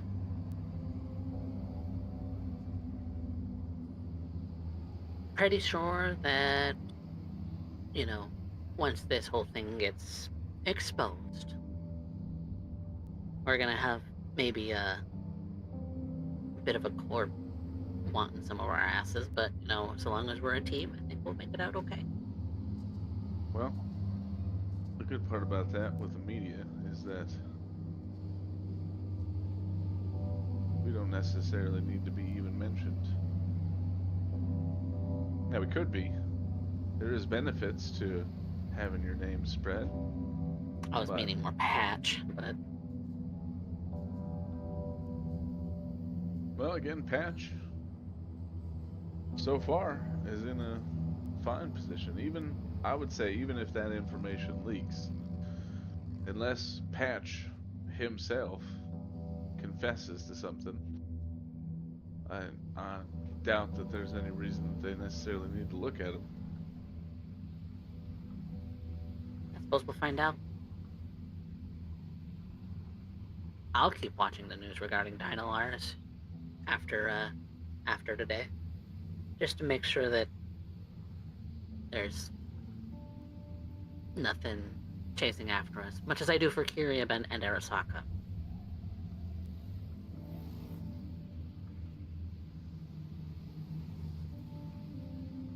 I don't want them coming Keep after an eye her. on Arasaka. You know, like an eye on the news regarding them, you know, as if something comes up that I get a little bit paranoid that they're getting a little close, you know, maybe dive a little deeper about it. I haven't had a need to really try and decode anything regarding Arasaka and Kiri at this point. But it could happen. And I know one thing. If Arasaka comes sniffing around too close because of you guys, I would suggest all of us become lost real quick and get new faces.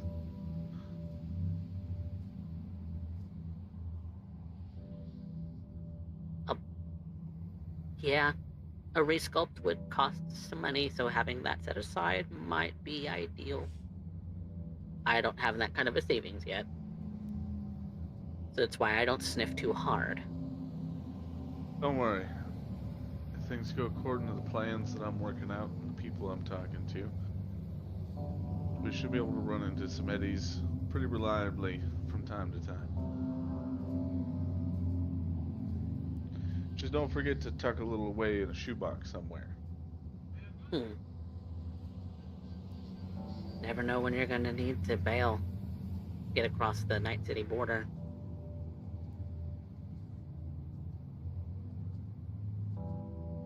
I don't want that to happen. I've lived here all my life. But I get it.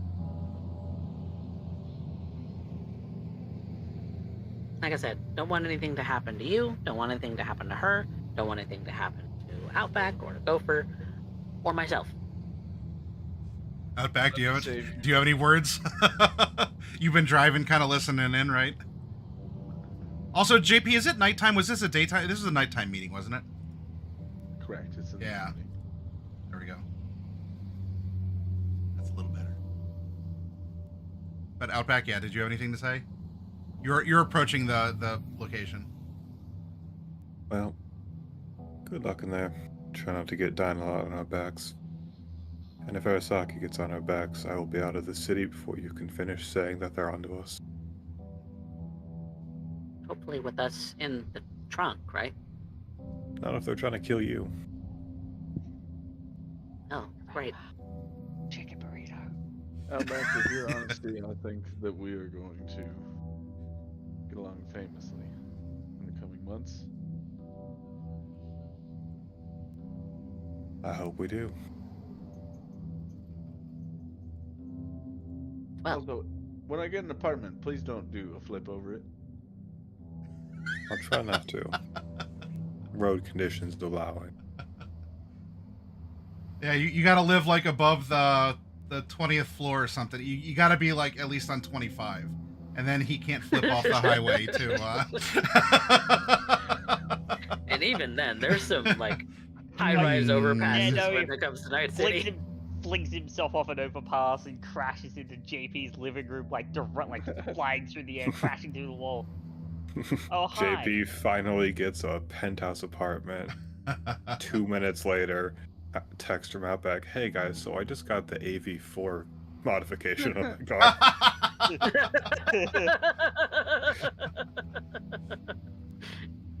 3 I'm minutes gonna later, land on your helipad. crashes through JP's living room. Yeah. JP just sitting there and Outback like,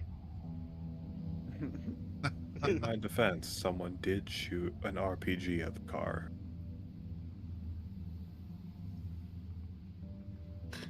All right. Well, you two are dropped off, and it's your turn to go up and talk. Hmm. In fact, do I have? I thought I had a.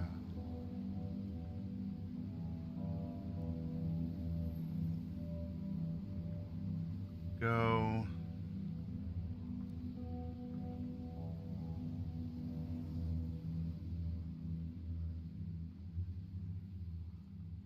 I thought I had the track for it here. Here, we're gonna go for.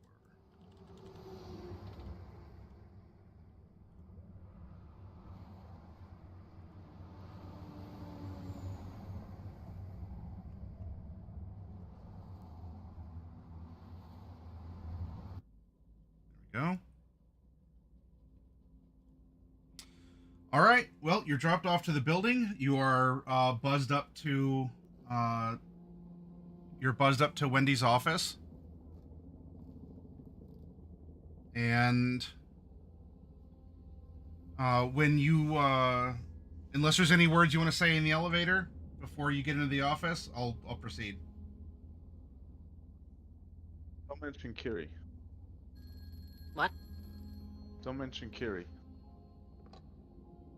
Wasn't planning on it. Okay. Like, what does she have to do with the information that I found at the moment? He shakes his head a little bit and then steps off when the elevator door opens. Okay. And I'll follow. Standing outside the office is your media contact, Wendy. She. Wendy, mon chérie. And he walks up and does the French, Yeah. kiss Oh, to the cheek. absolutely. JP. Oh, mwah, mwah. It's so good to see you. It's been a couple of years. Yes, and I've been doing a lot of moving up in the world, as you have undoubtedly seen in your ride up. It is indeed.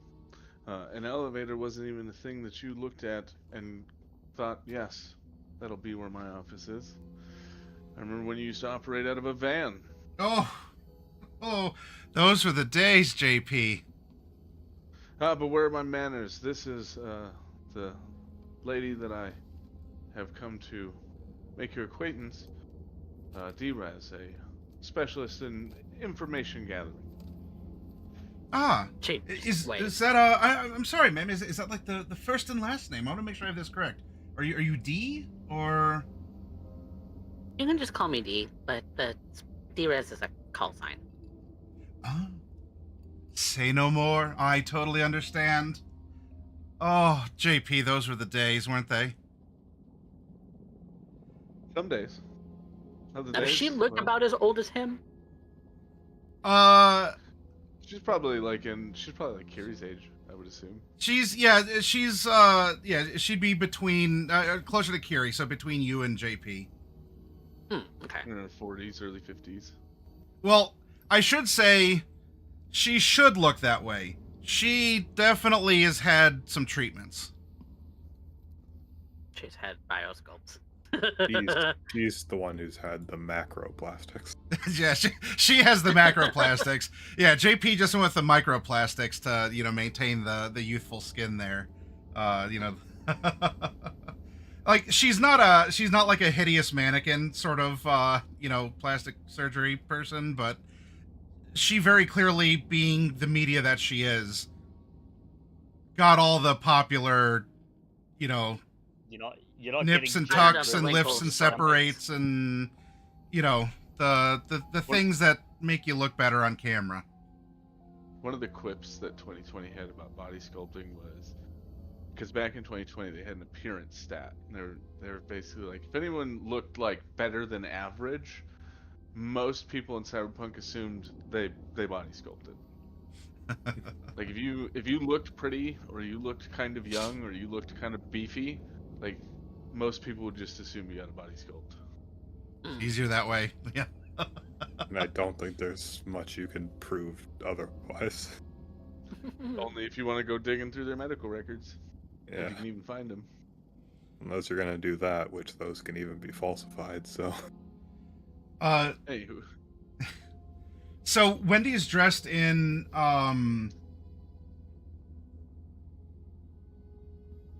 business casual Friday. She's not quite like corpo attire, but she does wear very nice clothing. She's had the very nice plastic surgery, the biosculpting, and she's above highway level when it comes to where her office is here, and she is excellent at small talk, because as she met you in the elevator like lobby area, and she's walking you through the building to her office, and her heels have a perfect click clack to them. Oh, and let me tell you this, and my D-Red, I'm sorry, D, you said. Thank you for letting me call you by your nickname. I have to say, I adore your pop outfit. It's been a minute since I've been in it myself. Admittedly, for me, it was more of a phase. I was a big fan, and she'll go into some bands and other media that she's gone into. Darling, you wear yours very well. And she'll make conversation, back and forth with her too, because D-Rez kind of is inspired by idols, and definitely does keep up a little bit with the modern and popular ones. It's the price you pay for, I guess, fame or income is there are some personal sacrifices. I can't go to city council meetings looking like that, unfortunately. Well, no. well, you could, I mean, but I don't think they'd take you very seriously, mommy. I wouldn't be able to get the scoops that I do if I did. But it does lighten my heart to see someone still carry that torch, D. Well, thank you. A lot of this is put together with, bits and pieces from here and there, and to make my own sort of unique style. So it's a little DIY, a little put together of a lot of different things. D, you're fine. I didn't always live in a place like this. I don't know if JP told you, but, well, I believe that he just did. I worked out of a van, and I sort of also lived in it, and traveled in it, and a lot of things happened in that van. Oh, and that also was a do-it-yourselfer. I get it. You don't need to worry around me. I'm not here to judge you. I'm here to listen. I trust that JP was correct in that you have some bit of information that would be within my sphere of influence. She opens the door, and you see the scene in front of you. You get the rain-streaked window. That there's the AV and some drone traffic going past. Please, you two, have a seat. You see that there is some recording and broadcasting, like microphones and a little sort of self-studio over here as well. Now, I have something ready. If it helps you to organize your thoughts, or at least helps me to organize your thoughts. And as she sits down, she hits a button on a tablet, and whoop, it's not the same as the Dynalar form, but this is just a trend now that's going on. but you are. She brings up a form that she's going to be filling in. She's taking notes. Now you can see the notes that she's taking as well because it's sort of like a screen share. That because she seemingly wants to make sure that she has your information correct as you talk. Is there anything that I can get you to drink? I can offer you real purified water. I can offer you something a little harder than that if you prefer, or softer if you'd like a soft drink. Or if you want to go wouldn't exotic, happen to I have- have juice. You wouldn't. Oh. Yes, I'll take the juice. I was gonna ask to see if you had any real oolong tea, but juice is good enough. Of course. Would you like apple or orange juice, JP? Apple. Apple juice it is. A luxury these days. You're not even getting like the little like Mott's like cardboard. Although that'd be a fun little sippy, like here it's like in a Demolition Man. We're going to Taco Bell. Make sure you're dressed up. You are Mott's apple juice, sir. No, she'll bring it out. In fact, we could even say that these whiskey snifters are apple juice here. And for you, D, what would you like to drink?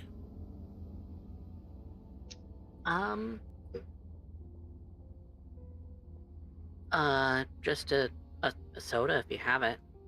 Of course. Which flavor would you like? Nicola? Easy enough. She goes over to a different fridge with different beverages, grabs you one, brings it over. Thank you for taking the time out of your day. Do refresh yourselves. I am in no rush. I want you to start from the beginning. And if there's a beginning before the beginning, if there's something that you need to let me know before you begin your story, please do. I will be operating in confidence. And she says that with a dramatic flair, but also with practiced form because she doesn't even look. She reaches over and touches a button that blurs the window. You can still see the movement. You can still see like the lights passing, but the window blurs. And it's not quite a pressure change in the room, but you almost feel like you want to like click your ears or something as she has turned on sort of like a deafening unit inside the room. So there's sort of like an anti-noise. You can still speak, but the way you do not hear any ambient sounds outside. And like setting down that cup is a softer sound than the clank of the glass on the real wood table. Not laminated, real wood table. Oh gosh. Or we continue. So one thing that I will say is that there is a gentleman. I forgot his real name, but Patches, who is Linus O'Malley. Linus O'Malley, who is a employee, whom knows and can corroborate some of the story. Though I did facilitate this process that you're about to hear. And I would prefer it if, when you talk to him, you don't give up the ghost of exactly why you're talking to him so that he doesn't connect the dots and perhaps think that, I sent him your way after doing business with him. Of course. JP, I know I don't need to tell you this, but I enjoy working with discretion. And believe me, given my job, I understand why the city council wants all the birds destroyed. Far too many little birds tell me little things.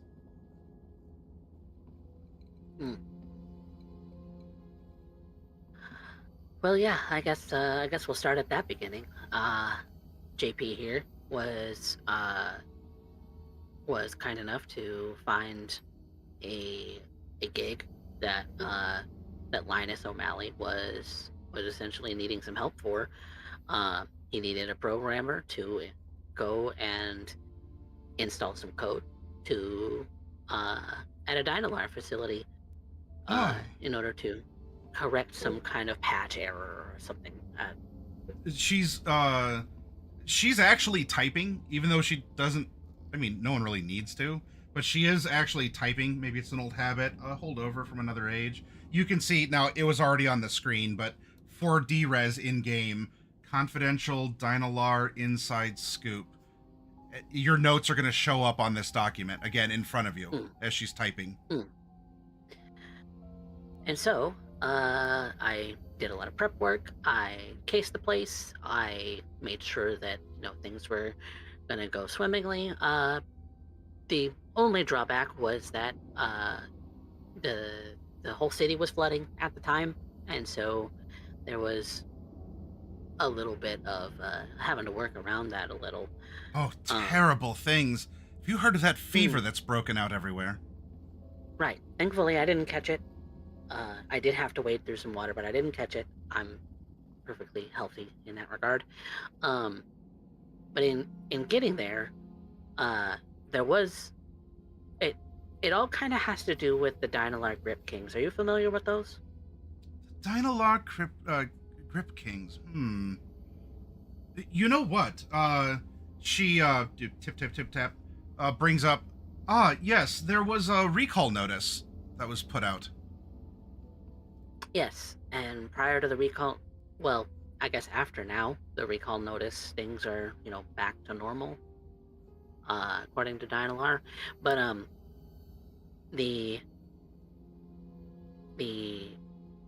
when I got to the facility in order to install this new patch, there was a gentleman who was drowning as a result of his Grip King malfunctioning.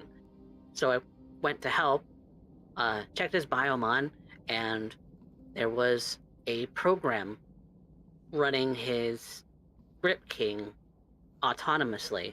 So I checked it out.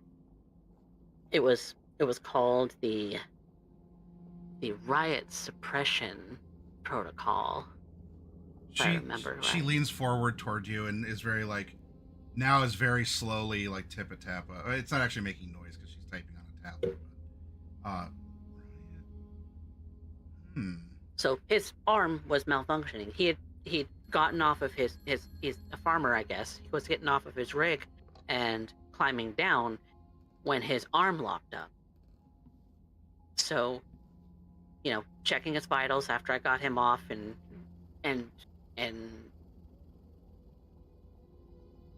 in so many words, terminated the program so that he could unlock his arm and actually be able to function again.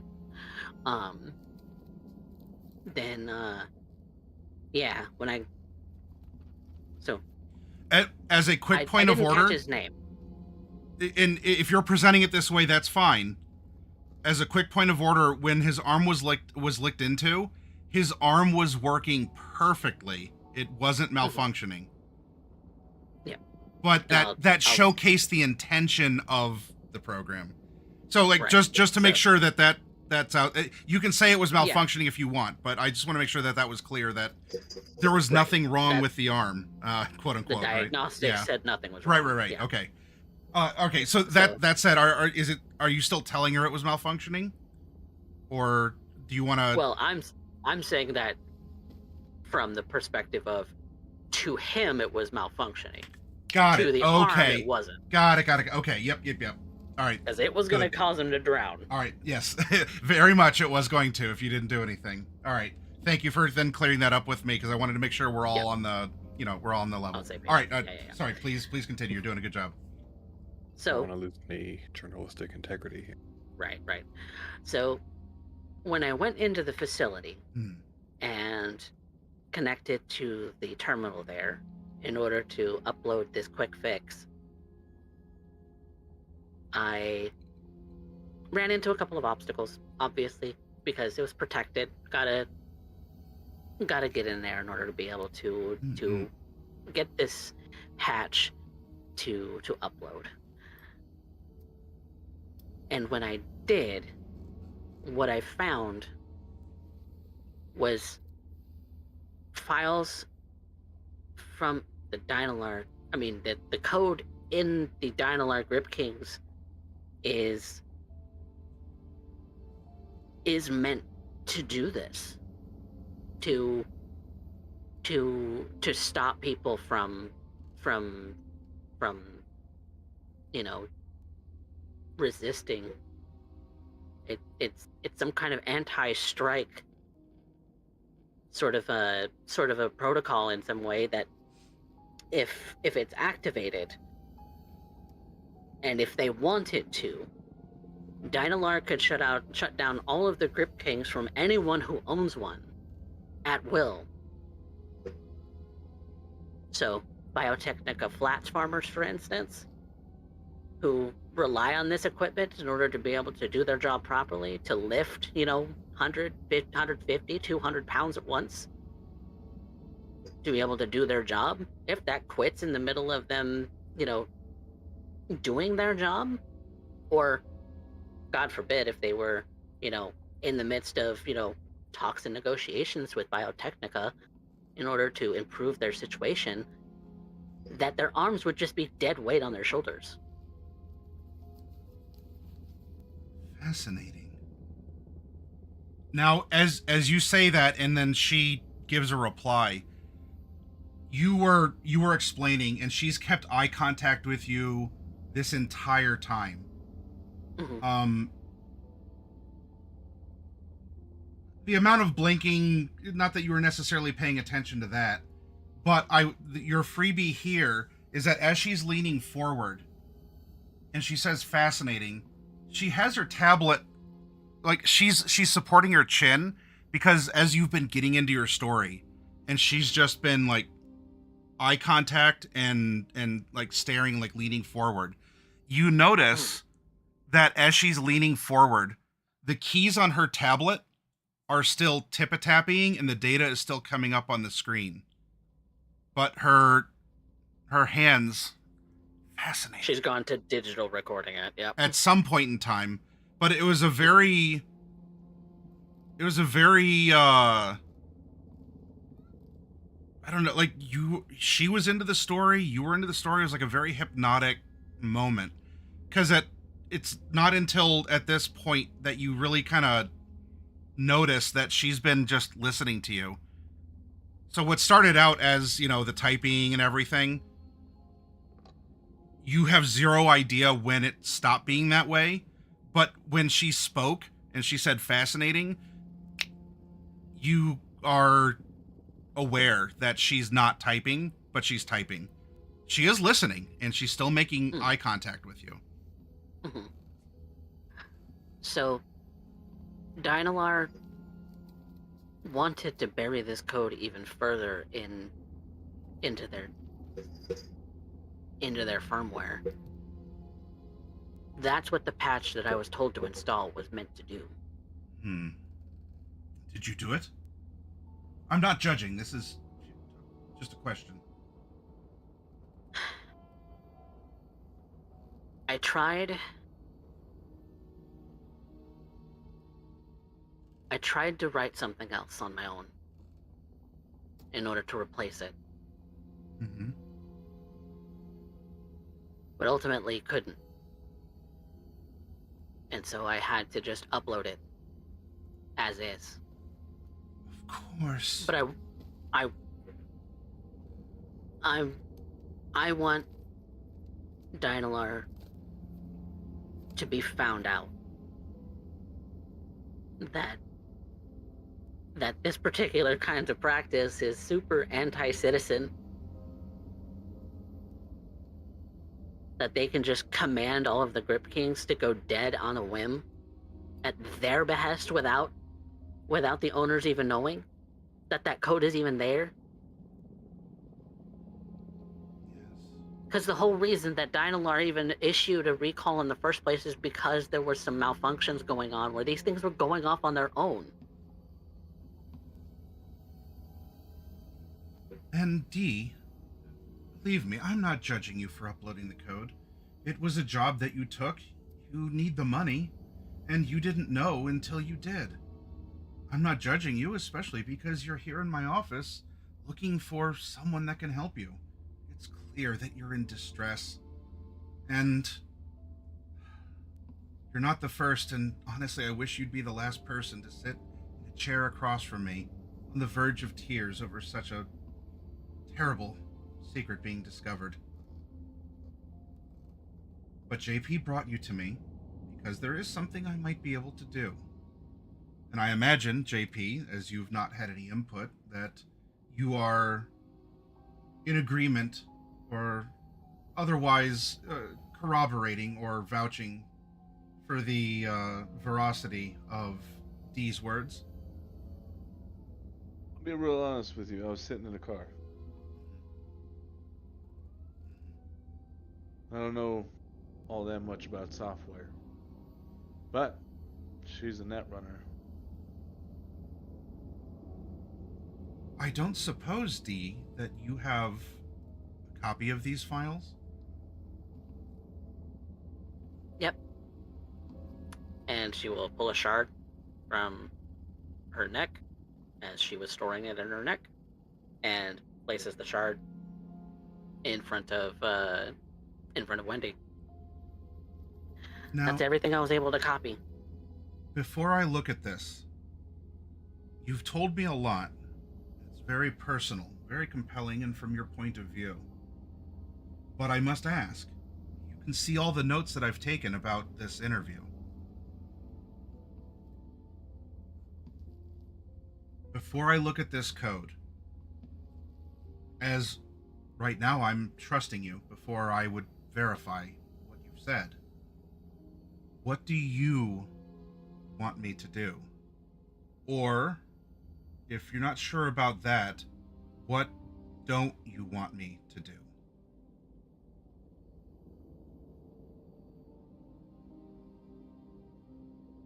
I want them exposed. I want them exposed for doing this. Mm-hmm.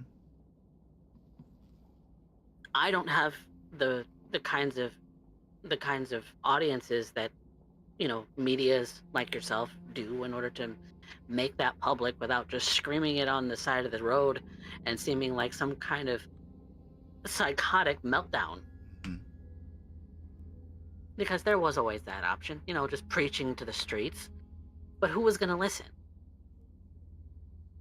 Who was going to do anything about it?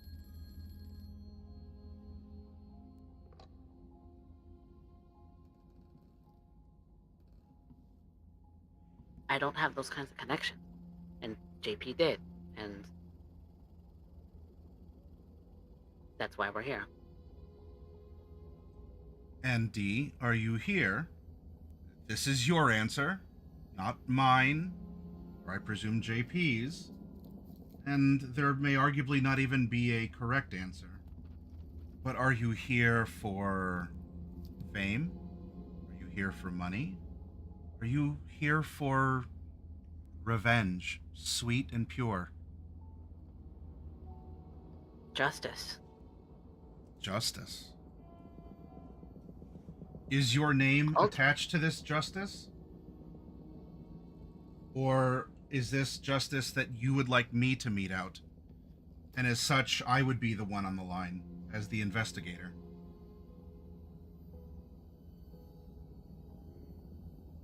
I don't know what the right answer to that is. There is none. Let me put it a different way to you then, my dear. This might well be your first time doing a deal like this. If I put myself, my credibility, my business, my life on the line, then I expect to reap the rewards of it. However, I, in keeping you anonymous, would pay you for this information now, and therefore take ownership of the story, as well as the consequences. And you can walk away with your hands clean and free. It's that meddlesome gadfly Wendy, poking her nose into Dynalar's business. She doesn't quite do the oh ho ho, but you're on the verge of the flashback to the Arasaka crack. I've been called worse, D. And I can take that heat. Now, if you would prefer to have a reputational booster, that can be arranged as well. There's different levels of rewards and consequences that can come from a story like this, especially with a company like Dynalar.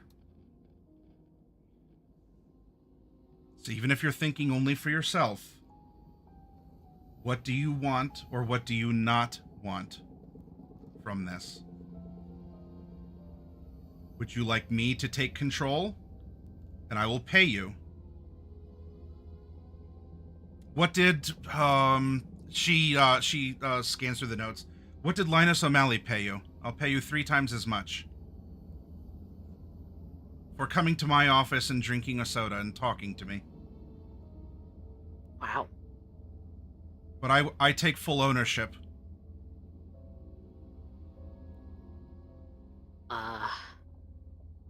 You know, that would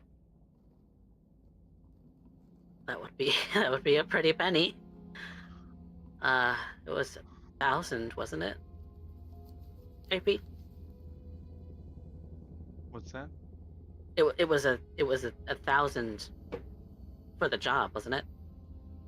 From Linus? Yes. And 2 grenades if you really want to be petty. I still have this 1,000 grenade. each and a box of 10. I am not required to disclose tips on my IRS tax. if the IRS wants to tax my grenades, I'll give them the grenade, but I'll keep the pin. Yeah. Yeah, it was 1,000 eddies for the job. So, that would be a pretty penny. I don't really have any reputation to speak of, so a boost or a detriment to it isn't really going to hurt me any. What about friends or family?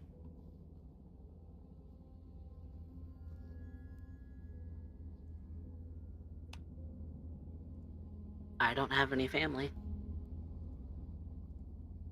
I'm sorry to hear that, Dee. I also wish that was a rarity. Yeah, it's common here in Night City.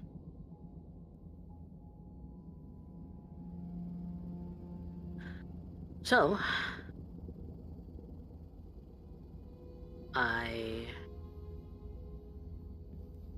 am more than willing to let you do your thing, so long as Dynalar's exposed, and maybe in the eventuality this anti-strike protocol or whatever the fuck it is gets ousted and removed. So none of those farmers deserve that. I agree to that sentiment. I cannot promise the outcome. Only that I will look at the file that you're giving me to verify, and I will also conduct my own investigation. After I have verified that this is more than a pleasant meeting, I will pay you, and I will go to work.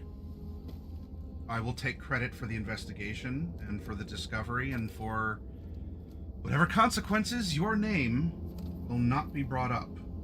And of course, neither would yours, JP, especially you just happened to be sitting in a car nearby. I don't even think I was nearby. I think I was blocks away. Ah, of course. See, there's this wonderful cafe, and I was waiting for it to open.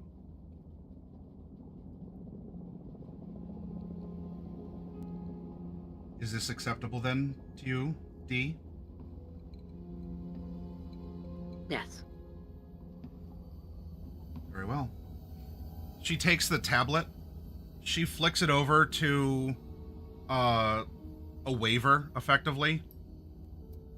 I don't have the legalese as the GM, but this is you effectively signing away any future, like, profits, copyrights, blah, blah, blah to the story. You're letting her, and in return, She promises not to bring up your name.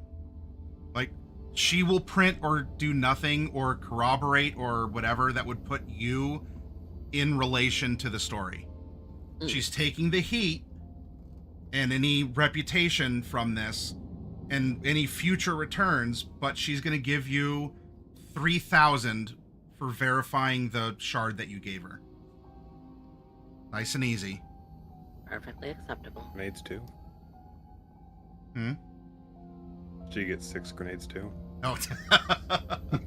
Well, the grenades were not brought up, but at least 3K is on the line here. All right, so you're going to fill out the waiver? Yep. Okay. Nothing's gonna stop me from being a little bit of a peacock later on and be like, hey, I did this. Yeah. If I point out the article, but nobody's gonna believe me. You Unless I can tell shout on the side of the road and be like, I did this, everyone, look at me. And they may very well not believe you, but you know in your that's heart fine. you did. I All know right. in my heart I did. I know in my heart I did the right thing. JP, this isn't me being a smarmy GM. Before, like, in that moment before D-Res hits accept on the waiver or anything, do you have any last moment wisdom, caution, or words before the waiver's signed and the meeting is effectively over? No. Okay, then D-Res. Beep. You hand the tablet back to her. Wonderful, D. You did the right thing. And by default, unless you give me a reason not to believe you, I do. But I will need to keep this shard to verify it. I'll make sure to return it to you, along with your payment. I have a reputation to uphold, of course. Is there anything else you wish to add or let me know? Nope, that's it. In case there is, she reaches into a breast pocket of her nice BizCaz Friday suit, and she pulls out a very nice card. This is as nice as Jessa's is, and Jessa's is even better than like standard corpo exec. Like, this would be causing everyone in the scene from American Psycho to be sweating at how beautiful this business card is. So, that is handed over to you, and it is a way that you can get a hold of Wendy should you have follow-ups or other stories that you wish to let her know about. She takes your shard. She has the tablet, and she tells you that she will be in contact with you regarding your payment or anything else. Okay. Just go after them in any way you can. Because things... Fuck this shit. Yes. I can promise you I'll do what I can. I cannot promise results, D. No, I get that. So long as it's out there, somebody can do something about it.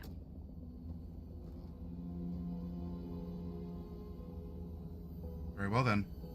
You're welcome to take a soda for the road if you'd like. I appreciate you again stopping by my office. Thank you for giving me that outlet. The window instantly unblurs, and that sort of audial pressure, that suppression,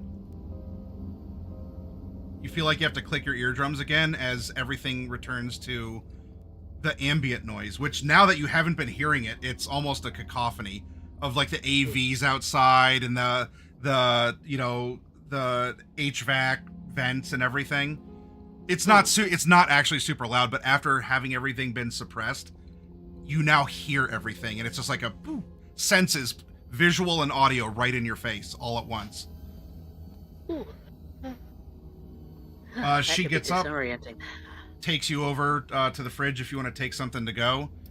JP, would you like to take something to go as well? Oh no, your gracious company and the ability to drink real juice is more than enough. We must allow others to enjoy such things as well. Yes. Those apples were imported from Michigan. That sounds very cold. Fresh, real. I figure if my gorgeous ass is going to be on the line, I should enjoy some fine things before it is over. Well, good luck. To you as well, aspiring Netrunner D. It's a pleasure to meet you. And I hope that this isn't the last time that I do, nor the last story that we may corroborate on. Here's hoping. And I'm sorry, were you taking another soda for the road? Now? You don't want to grab a Nicola sock. Nah, she's fine. All right. She barely touched the one that was on the desk anyway, so she's taking that. She escorts you. She escorts you back out to the elevator lobby area. As soon as the door to her office closes, she goes right back into chatty Cathy mode. You hear the clack, clack, clack of her heels as she's walking along. That was the most hilarious joke I had heard. Highly inappropriate, but the shock, I think, is really what made it funny. As she's going past other residences and or offices in this building to get you back out there. You are getting that feeling of what JP said. I mean, kind of the snake in the grass in so much. Well, number one, that kind of weird hypnotic moment. But when the door closed, it was a completely different person. Mm-mm. Than what she presented herself as in the office, even in confidence. But elevator, bing. JP, good to see you as always. Mwah, mwah. You're lovely. Never change. Indeed. Thank you so much, and perhaps we'll see each other a little bit more often if I keep finding some interesting people. And you're gonna have to tell me your secret. Those cheeks of yours. I have to pay for mine. I'm not convinced that he does. Many times. I only say black don't crack once per episode, folks. All right. Well, the elevator doors close. Bing. And I suppose we'll close the doors on this session. Leaving next week to be the Kang Tao job and finishing out the week. This would also mean that for JP and Outback, we can go have some little back and forths about the handout that I gave you, JP and Outback. And really, I guess, through Outback, but all of you, if you want to give like a wish list of what you'd prefer in a level 1 HQ, then we'll see where we can do within the budget that you want to set for it, and go forward from there. So we'll finish out this week, next week, and then hop into whatever. I'll have a new week of weather and quick and dirties for you, and there might be something bigger as well, because we see what is still occurring throughout the city. So for all of you out there in the audience, thank you for hanging out tonight. For my players, thank you as well, especially for going over a little bit, but hopefully it was a lot of fun for you all. And we are going to... Oh, you know what? This is the one tab that I didn't have open, was to see who the heck is also doing a thing. And it looks like we can go raid into... Ooh, here we go. We haven't raided them in a bit. I'm sorry, what was that? Down to Die is doing their side. Yep, I was going to say Down to Die is Cyberpunk Red Season 2, Episode 10. Oh, it is still the Carnival of Carnage, absolutely. Let's go say hi to them, /raid. Down to See Die. the clowns. They're absolutely bonkers. We love the carnival Bonkers, clowns. bonkers for honkers. All right, everyone. Bye. Take care. Let's go raid down to Australia. See you next week. Well, for Cyberpunk. And before that, for a lot of other fun stuff here at the Hero Zone. Take care, everyone. Bye. Bye.